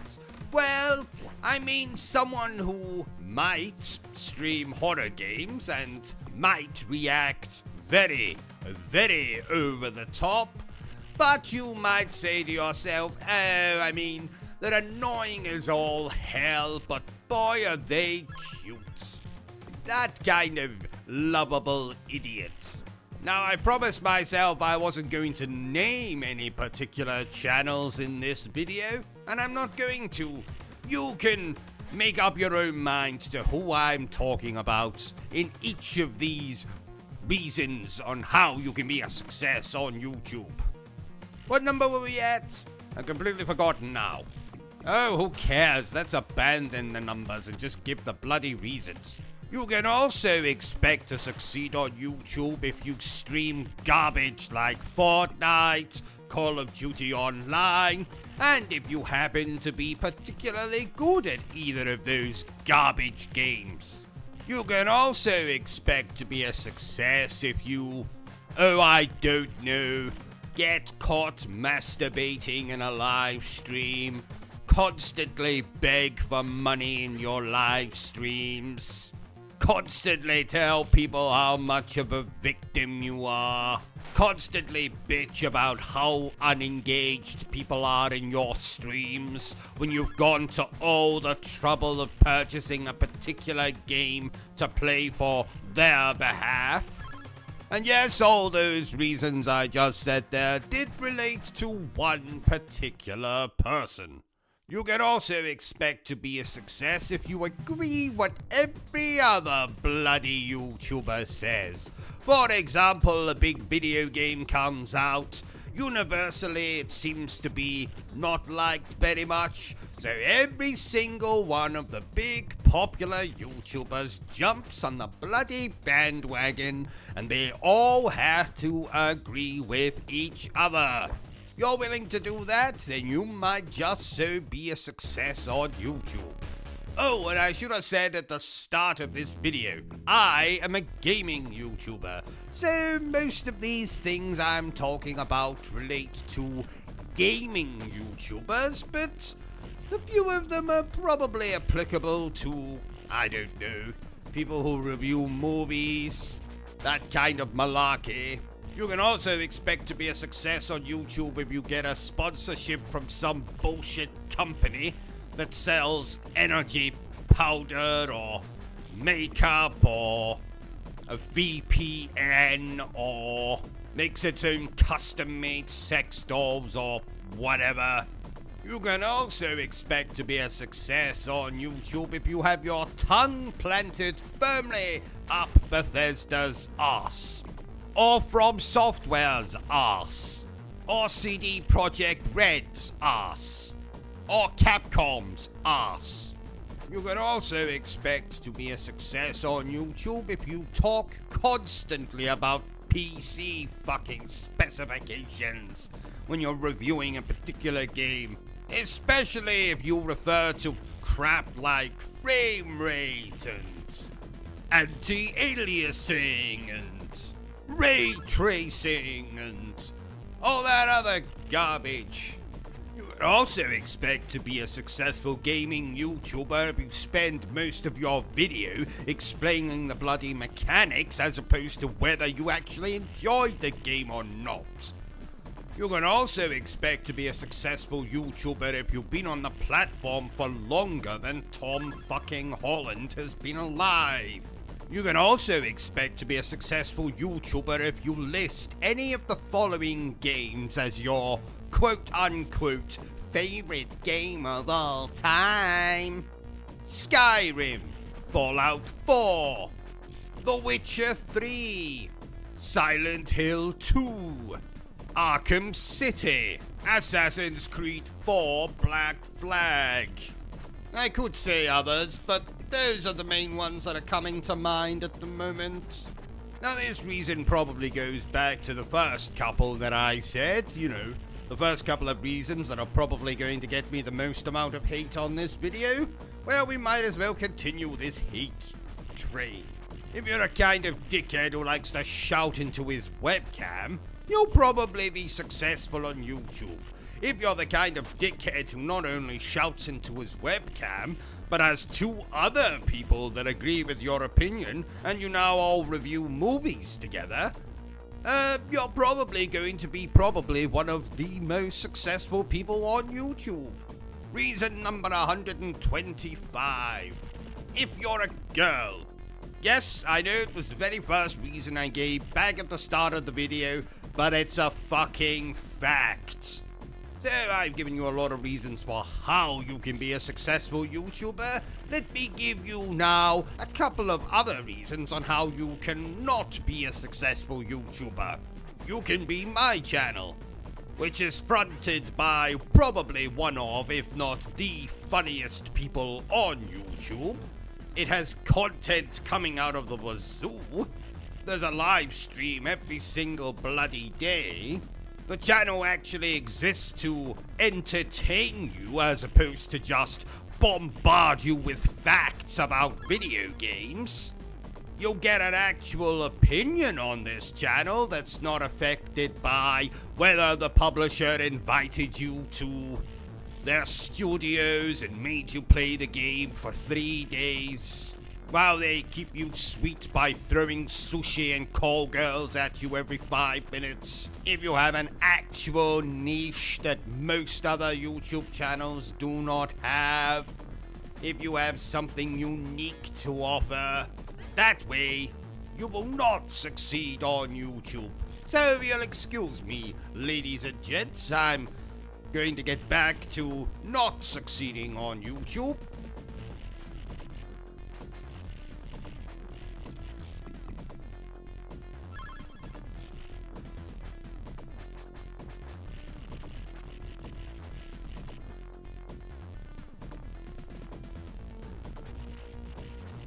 And if any of you dickheads out there have a problem with this video, I'm going to give you the response that I gave my mother when she came in to confront me about why I blocked the toilet with Action Man figures. It's just a joke. Calm down. Pull your pants on. No one wants to see your muff ruffling in the wind. Life lessons I have learned from playing Souls-like video games.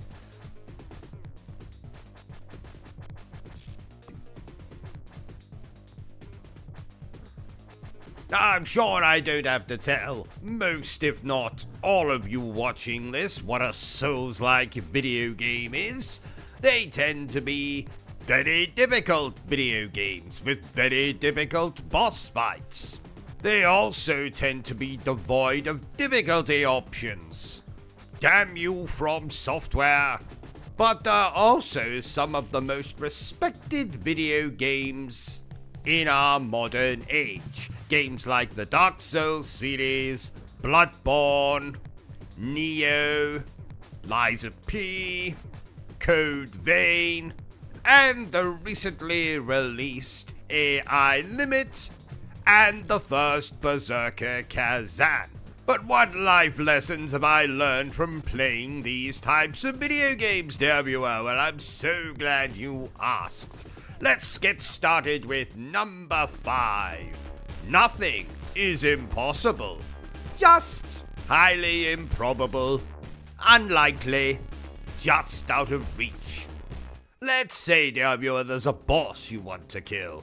Let's say it's some Lovecraftian abomination in Bloodborne, or a waifu in Sekiro. Well, with a bit of hard work, you can conquer these boss fights. You can cut that Lovecraftian abomination in half. You can cut that waifu into 1,000,000 pieces, making sure you keep her head. That'll make a nice prop to scare the children this Halloween. Now, if you can't accomplish that goal by polishing your skills, learning the boss's attack patterns, then do what I did when I first played Sekiro. Cheat! Get yourself to max level, get infinite shuriken, get unlimited souls, whatever the hell you want. Actually, that's the lesson, dear viewers. In real life, when hard work doesn't do it for you, cheat. Forget what I said at the start of this section. Hard work. No one wants to do something that's hard. Well, apart from maybe that waifu I mentioned earlier. She likes it really hard. Actually, never mind. Number 4. Angry is sometimes a good thing. Have you ever got angry playing a Souls-like game, dear viewer? You have? Amazing! Me too! Let's have lunch sometime. You're paying. Anyway, that rage you get when you've attempted a boss fight 1,236 times is exactly what you need to take out into the real world. There's lots of exciting opportunities for angry people. For example, you could get a job as the Incredible Hulk or as someone's private security. Actually, I need a bodyguard. You can work for me. Haha, but you're paying. Souls-likes have taught us that sometimes anger can be, albeit rather rarely, a good asset. So next time you're playing Elden Ring and decide to hurl your computer out of a window, just think you could take that anger and come and work for OCG as his own personal bodyguard. You'll have the nicest lunches, the best uniform. You can pick out your own uniform. If you want to dress up as a bloody gimp, you can. If you want to dress up as a ninja, well, you can. You'll be paying for the uniform, of course. Number 3. Don't be afraid to call upon a friend/frenemy. Most Souls-likes will let you summon a chum to assist you on those oh-so-difficult boss fights. And you shouldn't be ashamed to do just that. Why? That's something you can put to great use in your everyday life. Let's say you're at work, and the secretary with the squinty eye and the funny walk is coming on to you in the elevator. She's not your type, or he's not your type. Gentlemen can be secretaries, I think. Anyway, the gruesome secretary is coming on to you. You're not interested, but you're in an elevator, a confined space. They are pressing themselves against you very suggestively. This is most definitely a boss fight now. You need help. When lo, an idea. Yes, you can call up your chum, who just so happens to be downstairs at this very moment. You're sure this hideous secretary is just their type, so you can summon them to the elevator to take over the fight, so to speak. And don't worry, the secretary probably won't notice. They have a squinty eye, after all. Number 2. Loved ones are most definitely not fireproof.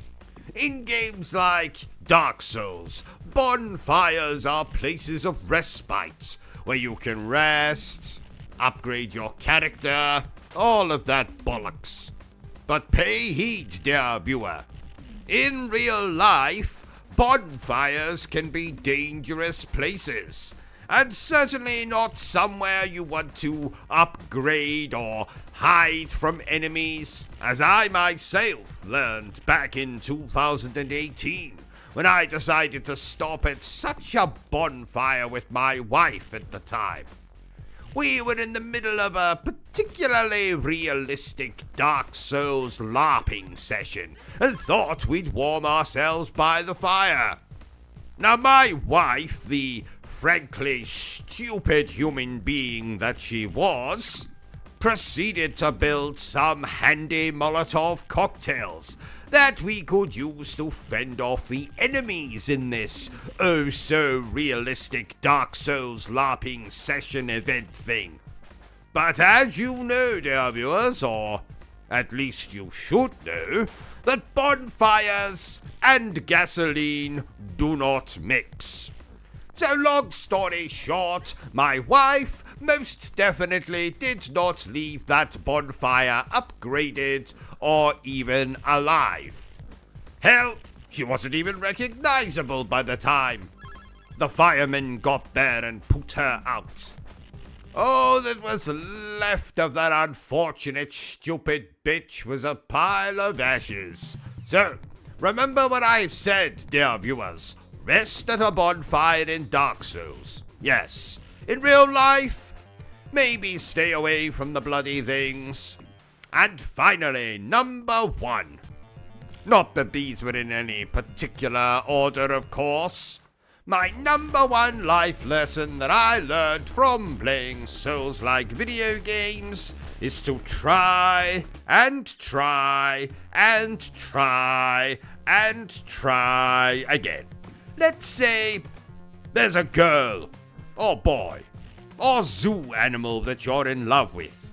You've already asked about to dinner or a late night bumble in the back seat of your automobile. And this girl or boy or zoo animal you love says, "No thank you, not today. Stop talking to me or I shall summon a constable." Do you accept defeat? In the words of a very intoxicated Mother Teresa, fuck no. If Souls-likes have taught us anything, dear viewers, it's to never give up, never surrender. Try and try and try again.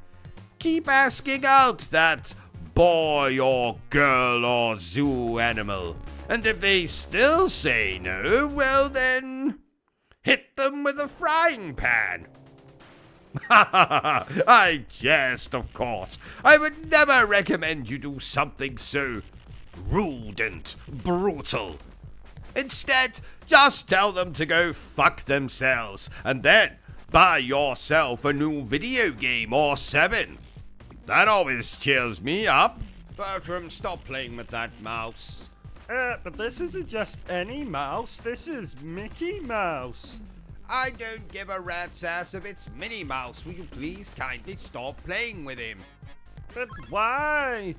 Well, for a start, I don't think Mickey Mouse appreciates you fondling his genitals. Oh!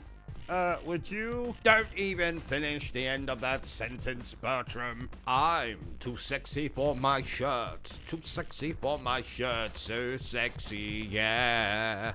I'm too sexy for this game. Too sexy for this game. Too sexy, yeah. Ah, you clicked on the video. Good for you, dear viewer.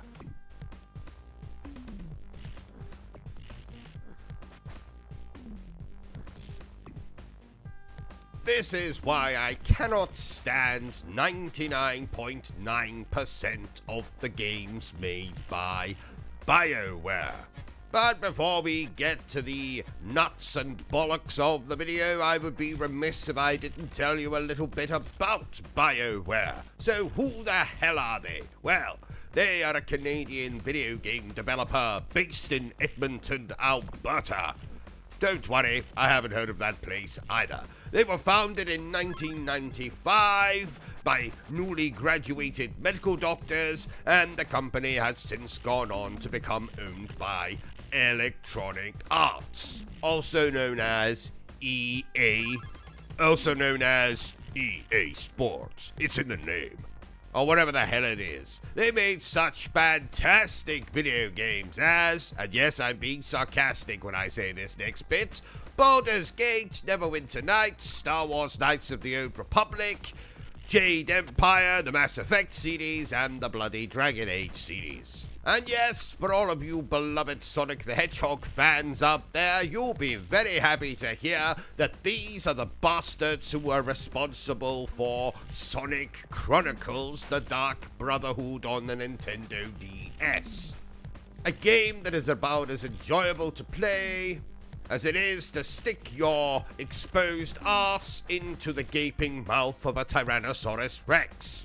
So for the purposes of this video, I will mostly be talking about the Mass Effect video games and the Dragon Age video games, because frankly all of their games are the absolute same diatribe, and it doesn't really matter what games I talk about. I can still make the same jokes, the same jibes, make the same insults. So if you were expecting this to be a positive video game about BioWare, then clearly you didn't read the title.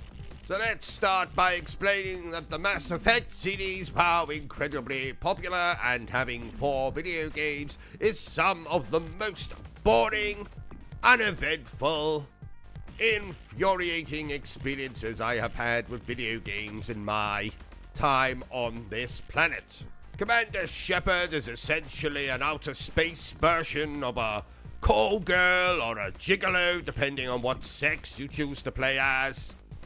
For in these games, and I think the reason that a lot of younger people like to play them is the fact that you can have sex with certain characters that you romance in these games. And sadly, that kind of thing doesn't appeal to me, so I don't enjoy that aspect of the games, and in fact I play my Commander Shepard as the asexual douchebag that he or she truly is. But you might be thinking, but OCG, oh buddy, oh pal, you love RPGs and you love third-person shooters. Yes, I do, dear viewers, but the third-person shooting in these games is nothing like Spec Ops: The Line or Max Payne or many other third-person shooters that I could mention that I enjoy immensely. And the RPG aspect, well, I have always been a fan of JRPGs. You know, Final Fantasy, Dragon Quest, that kind of thing.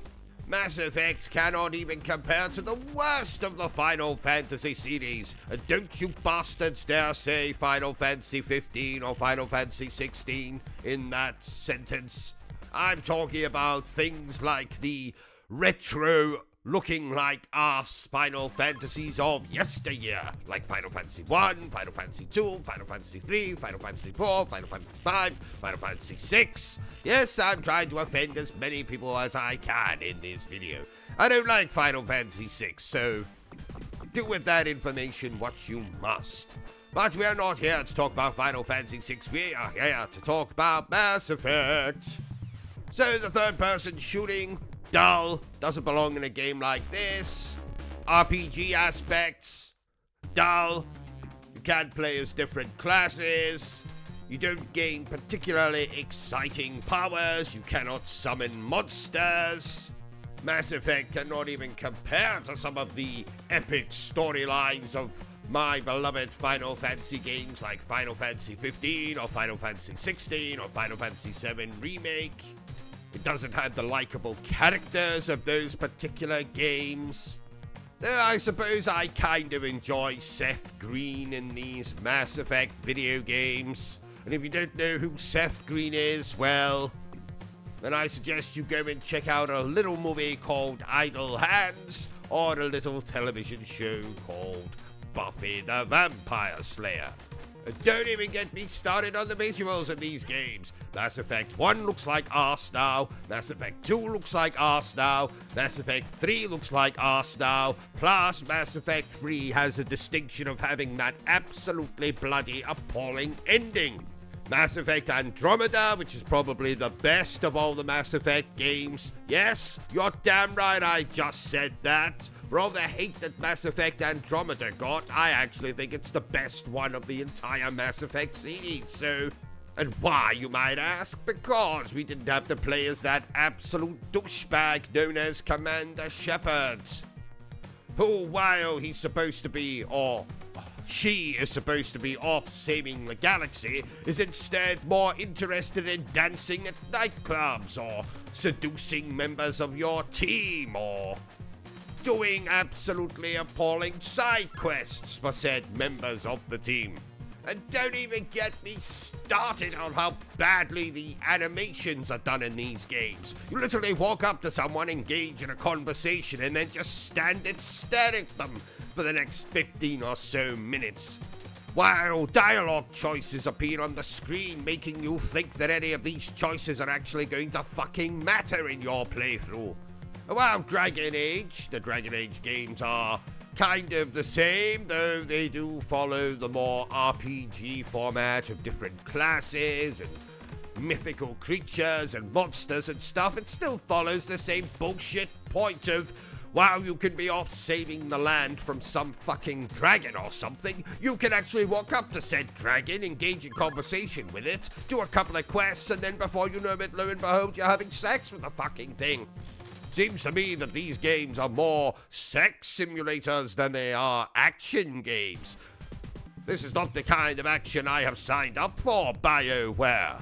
So let's go through BioWare's games and I'll tell you the ones that I like and the ones that I dislike. So, Shattered Steel, never played it. Baldur's Gate, wouldn't dare play it. MDK2, absolute piece of shit. Baldur's Gate 2, Shadows of Am, haven't played it. Neverwinter Nights, piece of shit. Star Wars Knights of the Old Republic, piece of shit. Yes, you're damn right I just said that. Plays exactly like the fucking Mass Effect games, except without the sex. But what's the point? Because the whole point of the Mass Effect games, as far as I'm concerned, is to go off and have sex with as many creatures as you can, and accrue as many STIs as you can, from as many creatures in the galaxy as you can. So, Star Wars Knights of the Old Republic not having that is bullshit. Yes, it's got some crap plot twist at the end of it, but the game looks like complete and utter arse now, and I'm not having anyone tell me otherwise. Jade Empire, piece of shit. Mass Effect, piece of shit. Sonic Chronicles The Dark Brotherhood, piece of shit. Mass Effect Galaxy, piece of shit. Dragon Age Origins, piece of shit. Mass Effect 2, piece of shit. Dragon Age 2, piece of shit. Dragon Age Legends, piece of shit. Star Wars The Old Republic, piece of shit. Mass Effect 3, piece of shit with a terrible ending. Warhammer Online, Wrath of Heroes, haven't played it, don't want to play it, wouldn't dare play it. Command & Conquer Generals 2, haven't played it, wouldn't want to play it, wouldn't dare play it. Dragon Age Inquisition, piece of shit. Shadow Realms, piece of shit. Mass Effect Andromeda, best of the Mass Effect games. Anthem, the best game that BioWare's ever made. You're damn right I just said that. I don't care how many of you don't like Anthem. I fucking love Anthem. Has a good story, has a little bit of comedy, has a cheesy bad guy, has a great, open world thing that you can fly around in. Absolutely stupendous. Best game BioWare ever made. And lo and behold, it's the game that no one plays anymore. Mass Effect Legendary Edition. Well, it's just Mass Effect 1, 2, and 3 stuck into one little package. Piece of shit. Dragon Age The Veilguard. Haven't played it. Don't want to play it. Will never play it. And the new Mass Effect game that they're making. Haven't played it, obviously. Wouldn't dare play it, obviously. And don't give a fuck about it. Obviously. This is why I simply cannot stand the Fallout series of video games.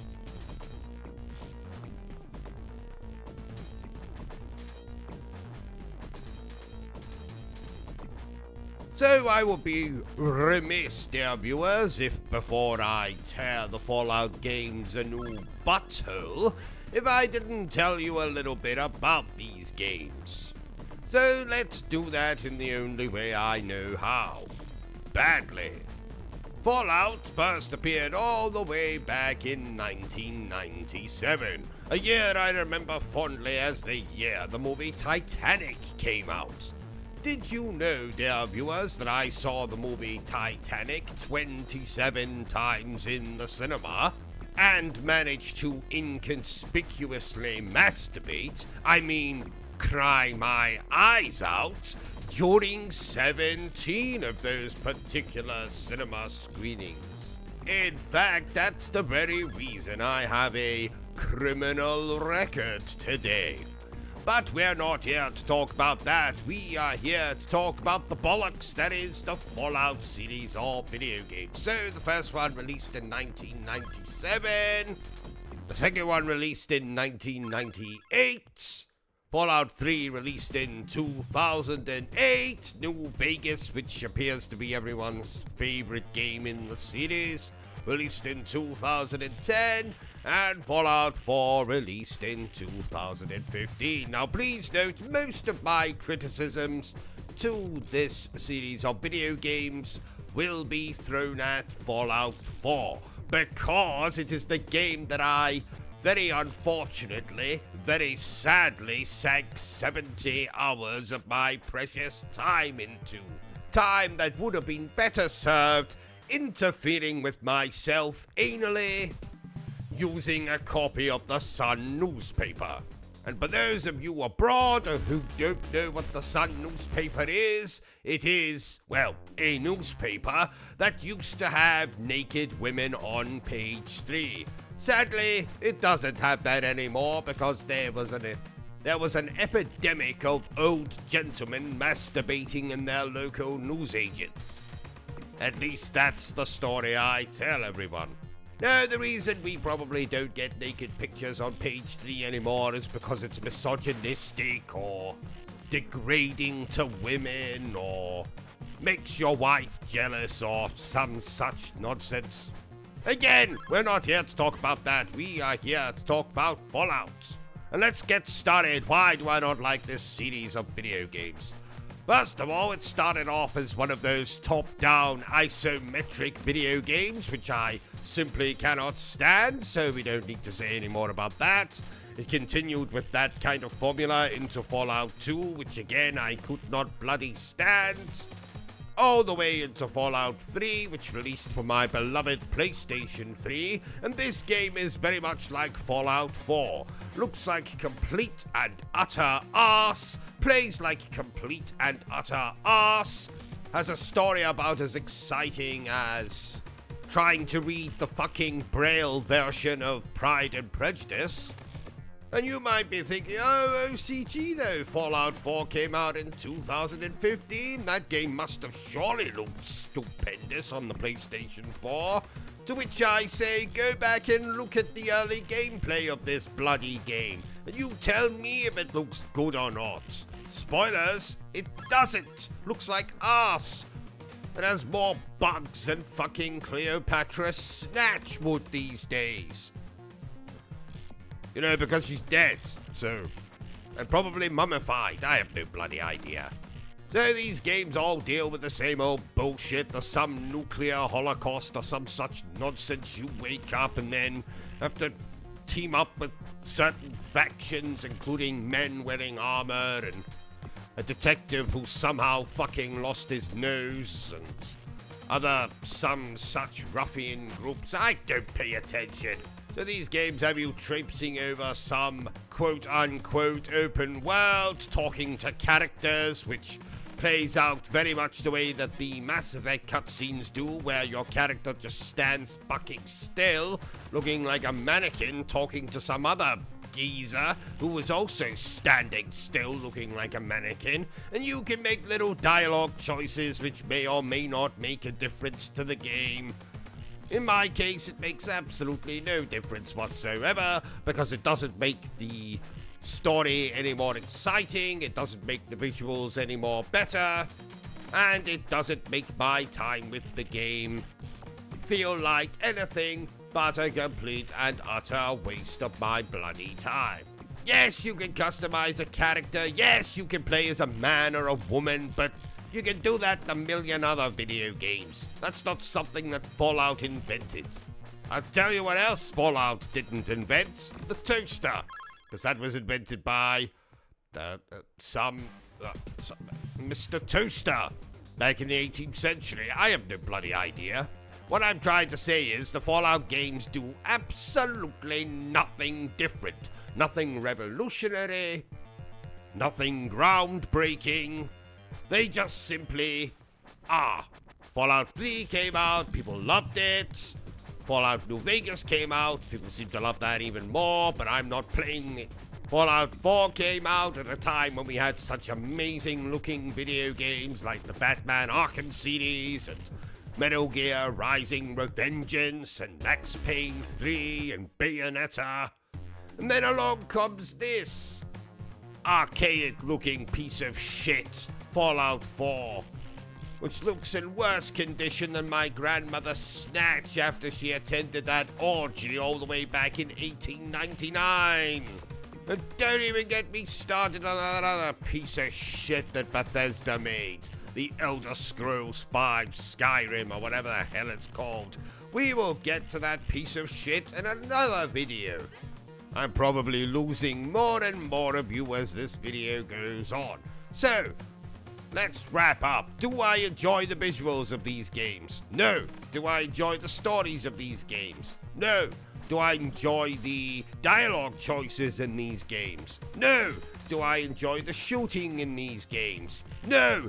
Do I enjoy having to team up with different factions in these games? No. Do I enjoy the characters in these games? No. Are you seeing where I'm going with this? Fallout, Fallout 2, Fallout 3, Fallout 4, and probably any future Fallout game that they release will no doubt be a complete and utter piece of dog shit. Why I love gaming. There's a question I always get asked at gaming conventions, dear viewer. Why do you love video games, OCG? And that's a very good question. And it is one with a very long, very drawn out, very profanity-ridden answer. So indulge me, dear viewer, as over the next 1,234 videos, I will try to answer that very question. I'll share with you anecdotes, little comedy skits, terrible jokes that would make even your dead relatives groan, and most importantly, I'll tell you stories about my life, and I promise that at least some of them will be actually true. And no, there won't actually be 1,234 videos, so calm down. Pull your trousers and or skirt up. No one wants to see the contents of your underpants, least of all me. Well, not right now. Maybe later. Part 1. A baby born with a mustache. I was born a very long time ago in a galaxy far, far away. Well, maybe not all that far away. Depends on where you are, dear viewer.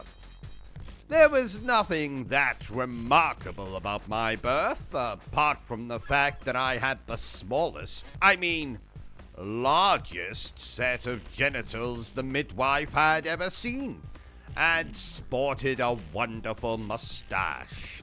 Yes, just like the baby in Addams Family Values. Great movie. If you haven't seen it, rectify that right now. Yes, that's what I said, Bertram. Rectify. Anyway, I was born to two wonderful parents with equally wonderful professions. My father was the owner of a local theater, brothel, and my mother was an actress. Prostitute. My early years could be described as uneventful, but that would be a lie. By the age of 4, I had already burnt down the family house, shaved 5 cats, and concocted at least 4 plans to take over the world. My favorite was, I shouldn't tell you in case I decide one day to put that plan into action, but let's just say it involves zombies, lubricant, and a lot of exploding sex toys. Yes. Anyway, fast forward a few years to Christmas Day, 1980 Who Cares? And I received my first ever game console, the Sega Master System. I think I was given an Atari prior to that, but not knowing what the hell it was, my adolescent self did what it did with a lot of things it didn't recognize. It ate and or tried to insert the item rectally. So the least said about the Atari, the better. Now the Master System came preloaded with a game. Remarkable, I know. Nowadays, you'll be lucky if your console even comes with a bloody box. Never mind a game already installed on it. Anyway, Master System. Preloaded with a little game called Alex the Kid in Miracle World. Or was it Alex Kid in Miracle World? Never mind. It was a piece of garbage, but somehow it started my very long love affair with video games. So I'd play Alex the Kid, garbage, Sonic the Hedgehog, not so garbage, but that damn jungle level. What the fuck? Oh, and I'm talking about the Master System version of Sonic. You see, back then, games would often release on different systems, and they would be radically different to one another. So the Master System Sonic was very different to the Mega Drive, or Genesis, for all my American viewers out there. All 2.5 of you. You see, one of them is a paraplegic, hence 2.5. Batman Returns, Alien 3, Castle of Illusion. These games were all a little bit more bollocks on the Master System. Oh yes, it's common knowledge that all video games back in 1980 Who Cares and early 1990 Zero Fucks Given looked like arse. But it was all we had. The Master System did have a couple of games that didn't appear on the Mega Drive, like Vampire, Master of Darkness, or The Lucky Dime Caper starring Donald Duck. I like that one. Or even that Alex the Kid garbage I mentioned twice earlier. Well, wait a minute. Bertram wants to ask a question. Yes? My favorite Master System game? Ooh, I'd say either Psycho Fox or Land of Illusion starring Mickey Mouse. What? You've never heard of Psycho Fox? Oh, it's a splendid little platformer where you play as, well, a fox. Luckily, not a fox who enjoys dressing up as his dead mother, but a cute, cuddly fox. Check it out, Bertram. In fact, check out all of the games I've mentioned. That goes for you as well, dear viewers. Stop touching yourself, dear viewers. It's not that kind of video. What the hell was I talking about before? Oh, yes. So, the Master System would lead me onto the Sega Mega Drive, the Sega Game Gear, and the Super Nintendo. Ah, what a time to be alive. If you were dead at that time, dear viewers, then you have my sympathy. Games like Sonic, Disney's Aladdin, Super Mario World, World of Illusion, The Lion King, The Adventures of Batman and Robin, Streets of Rage, Golden Axe, Shinobi, oh my god, Shinobi, Maximum Carnage, Earthworm Jim, RoboCop vs. the Terminator. Video games took over my life.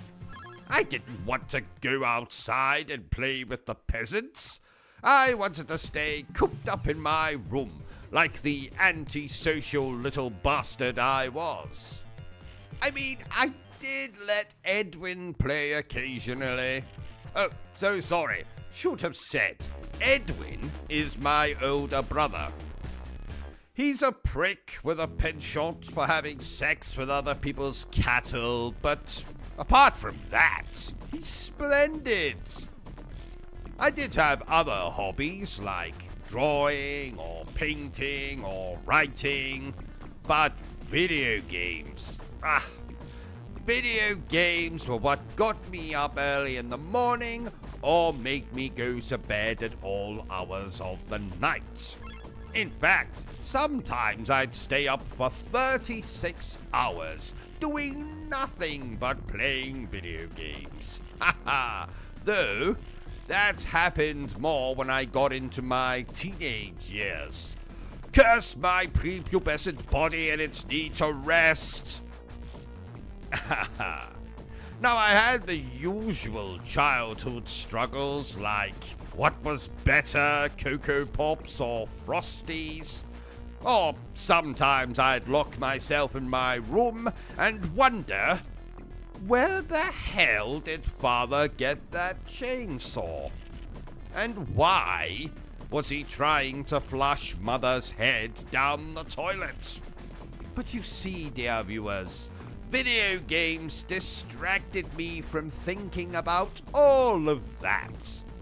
Oh, by the way, on a serious note, if you have any information regarding the disappearance of my mother, you can contact Scotland Yard on 0800 360 something something something. The point I'm making is, I was hooked. Some children love sports, some love crafts, some love torturing insects, but I love video games. Video games couldn't hurt me, or betray me, or make me do the dishes, or make me cry myself to sleep at night. Not that I ever did that. Well, not that often. Maybe only 8 times a week. What do you mean there's only 7 days in a week, Bertram? Bollocks! Don't you dare lie to me, Bertram. Please note, OCG is a fictional character.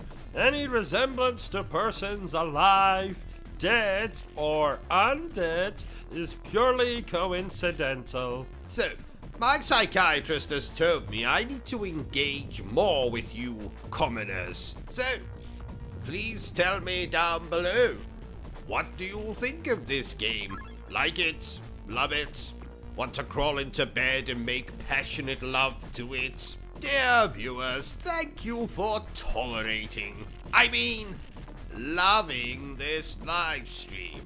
It's great to have each and every single one of you here to stroke my ego.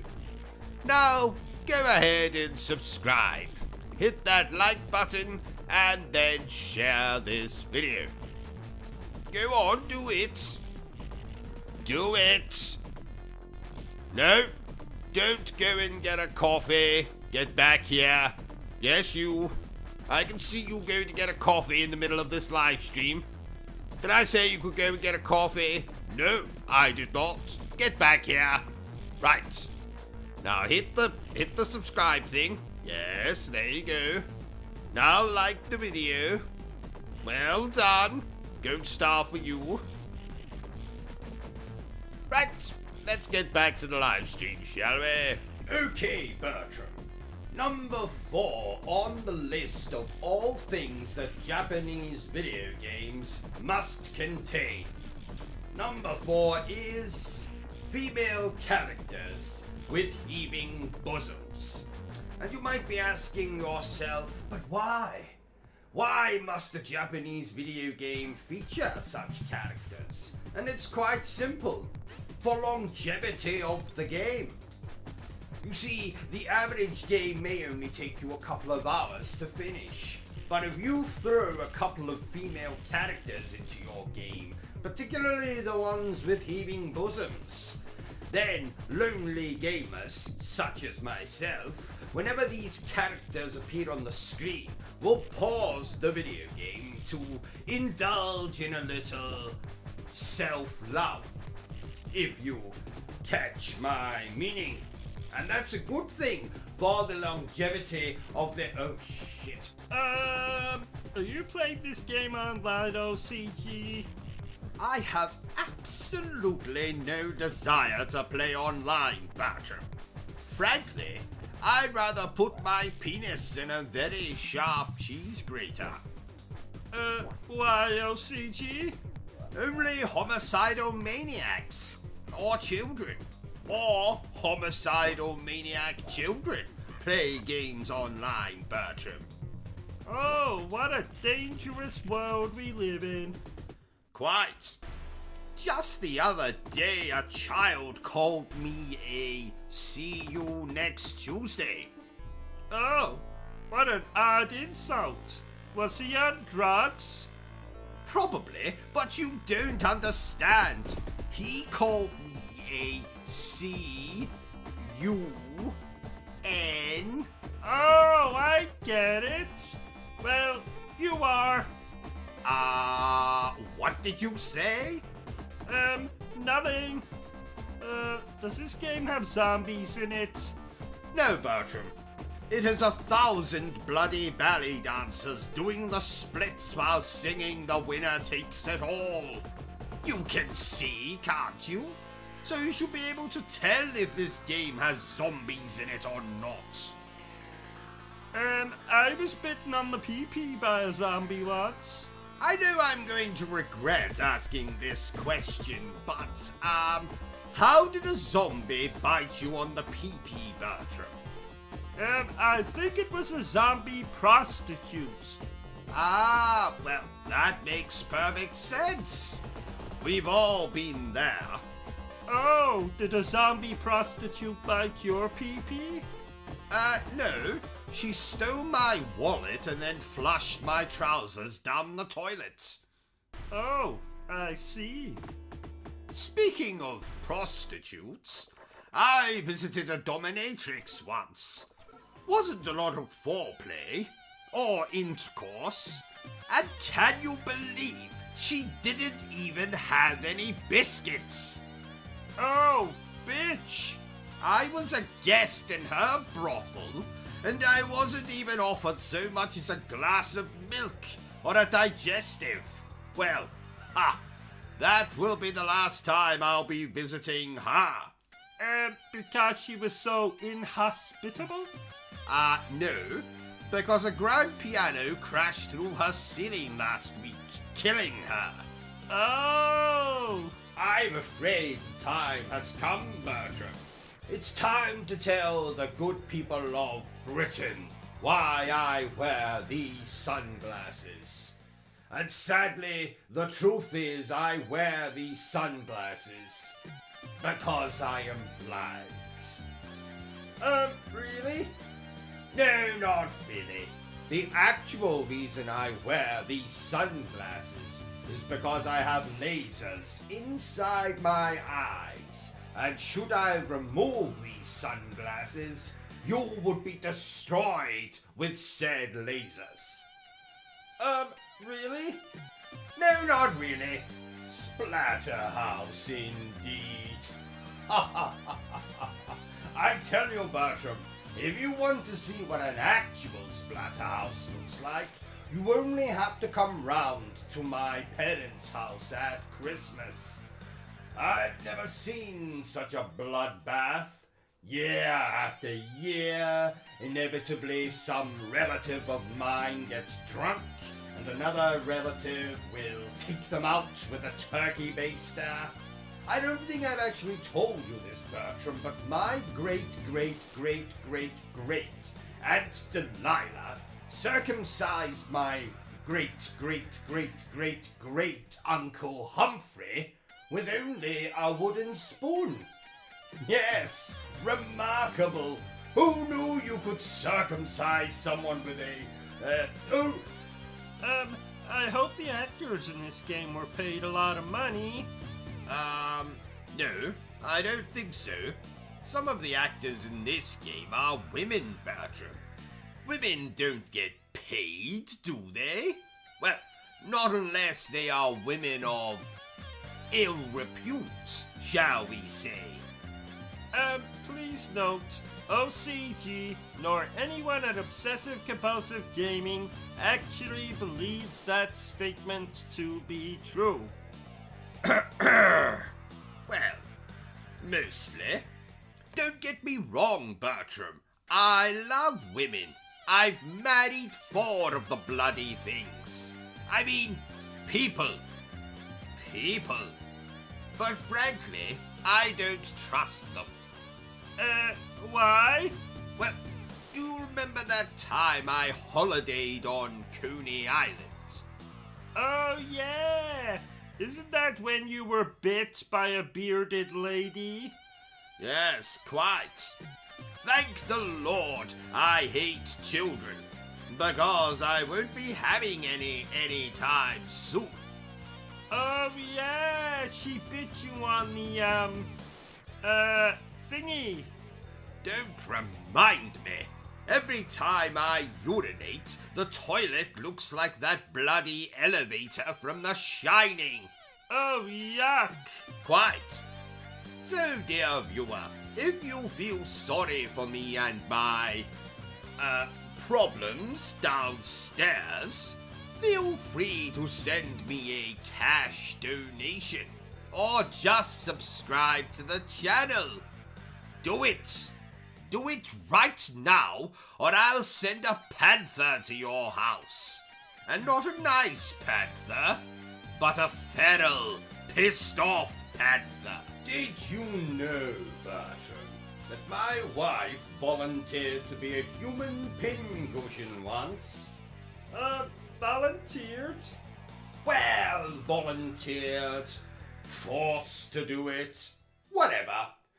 Do you know it took 5 million pins to cover her incredibly large head? I won't tell you how many it took to cover her incredibly large stomach. Let's just say it was a lot. You know, Bertram, that woman has a problem with... bollocks. OCG. Yes? I was watching a film earlier, and someone said his brother was inbred. What does inbred mean? Well, Bertram, tell me, do you kiss your mother on the lips? Yes. Then you, sir, are inbred. Just like yeast.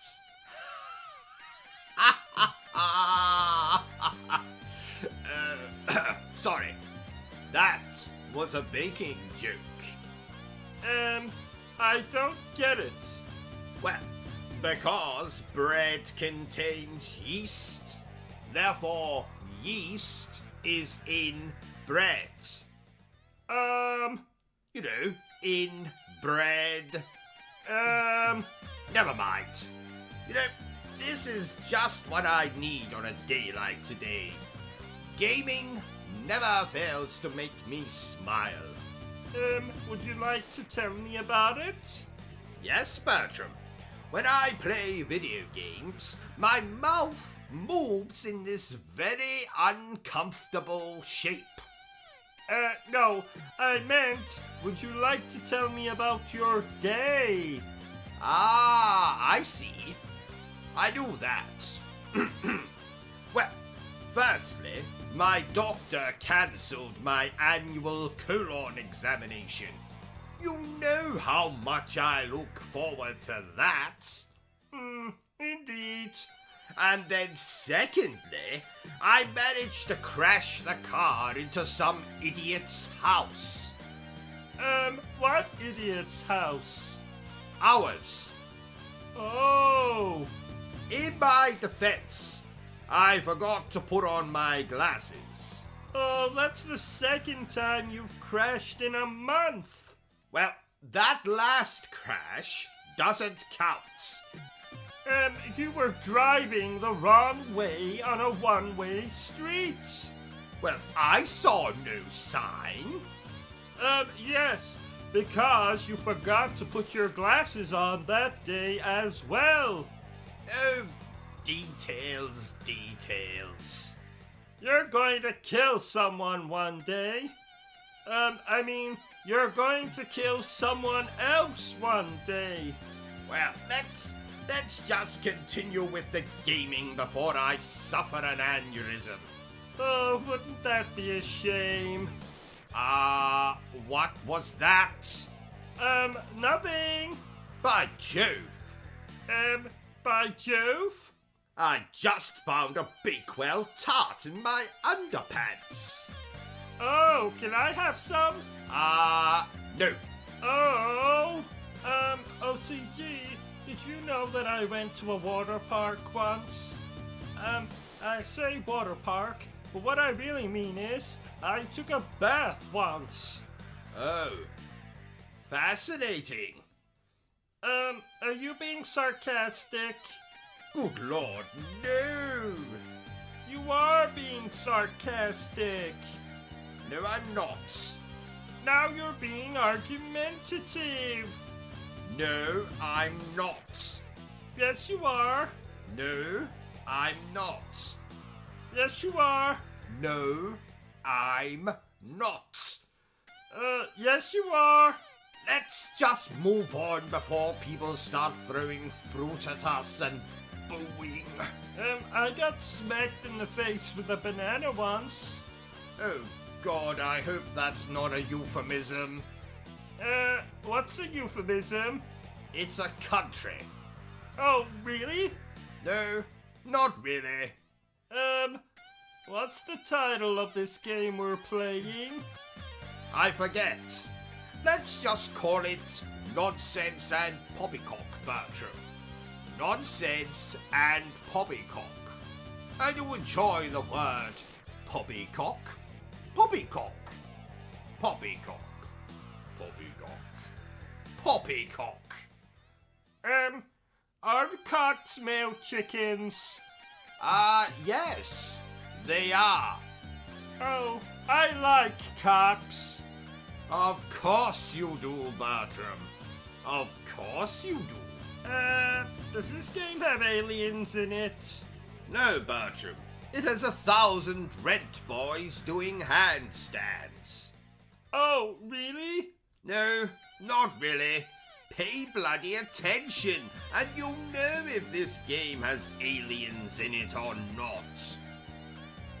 Speaking of aliens, what do you think is the better film? Alien or Aliens? Event Horizon. That's not one of the Alien movies. No, it's not, Bertram. It's better. Oh! I actually quite enjoy Alien Resurrection.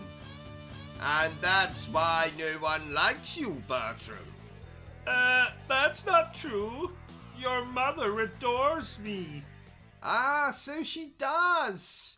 I forgot that bitch was still alive. That's not very nice. Don't act so shocked, Bertram. You know that I hate my family.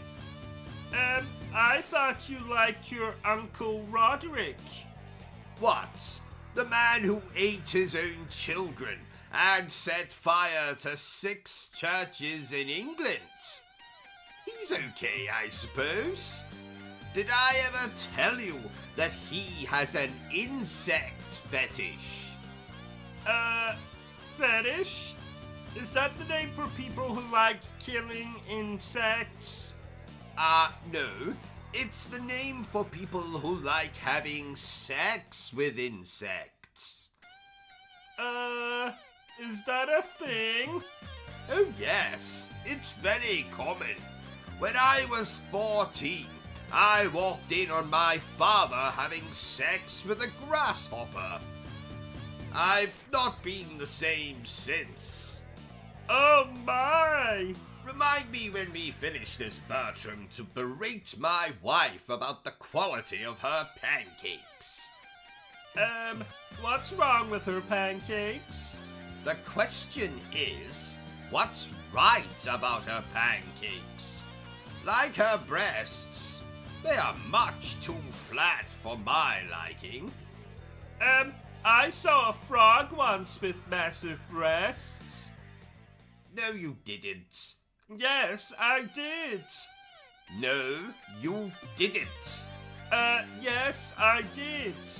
No, you didn't. No, I didn't. I thought so. Though I have had a toad in the hole once.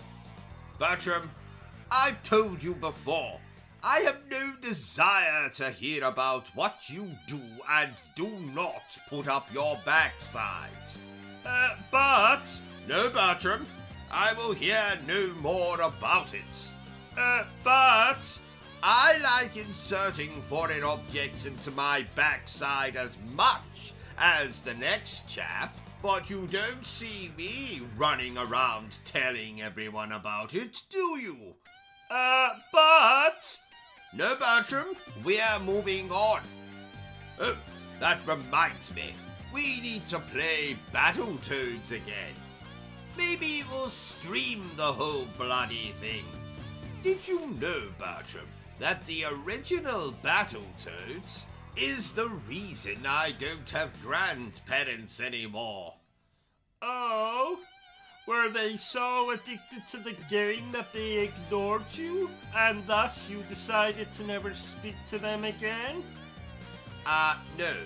The original game frustrated me so much that I decided to murder the first two people I saw after smashing my controller against the wall. Now, sadly, my grandparents were babysitting me that day. Oh my! So you murdered them? Well, I wouldn't put it so graphically, Bertram. Let's just say I tore off their heads with my bare hands and then proceeded to shove said heads up their own backsides. Oh my! Yes, quite. Isn't there a remake of Battletoads on the Xbox? How dare you say that name in front of the PlayStation 5? Oh no, look now, you made him cry. Apologize, Bertram. Sorry? Good man. Don't you worry, PlayStation 5. Daddy will play with your slots when this playthrough is done. You're a very strange man. Oh, I know. Oh, by the way, did you record last night's EastEnders for me, Bertram? Affirmative. I also recorded that naughty movie. What was it called again? I have absolutely no idea what you're talking about. I do not, and never will, watch naughty movies. But I do believe it was called Horny Horatio, the Well-Hung Highwayman. Moving on. Did I ever tell you, Bertram, that my father was a serial killer? So, I actually grew up in a real murder house. Oh, that can't be pleasant. Quite. I found a decapitated head under my bed once. Oh my! No, not an eye. A head. A head. I said, oh my. Ah. Well, there was body parts, blood and guts all over our kitchen. So cooking was an absolute nightmare. Gave a whole new meaning to the term finger food. Bertram, I have just noticed this, but, why are you not wearing any trousers? or underpants for that matter. Well, my pee-pee was warm. Did you stand a little too close to the oven again? Yes. I see. I meant to ask you, OCG, but I was walking past the bathroom this morning, and I thought I could see you taking a selfie on the toilet. Well spotted, Bertram. I was indeed taking a picture of myself on the toilet.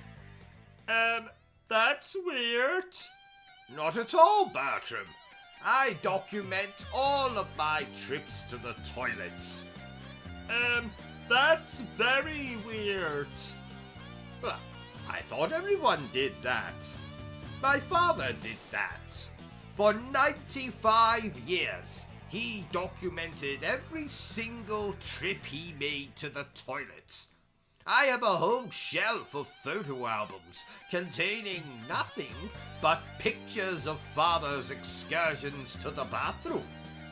They are fascinating. I think we need to get you to a psychiatrist as soon as possible. There's nothing wrong with me, Bertram. Oh, by the way, tell that pink elephant over there to stop jumping up and down like that. It's most distracting.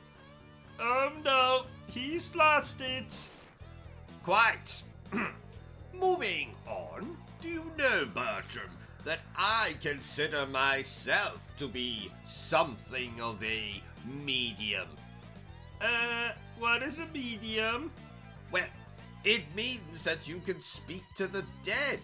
So, for example, your mother has just at this very moment told me to tell you that you smell of dick cheese.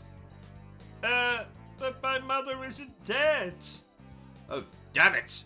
Did I forget to tell you about that? Silly me. Ha ha ha. How did she die?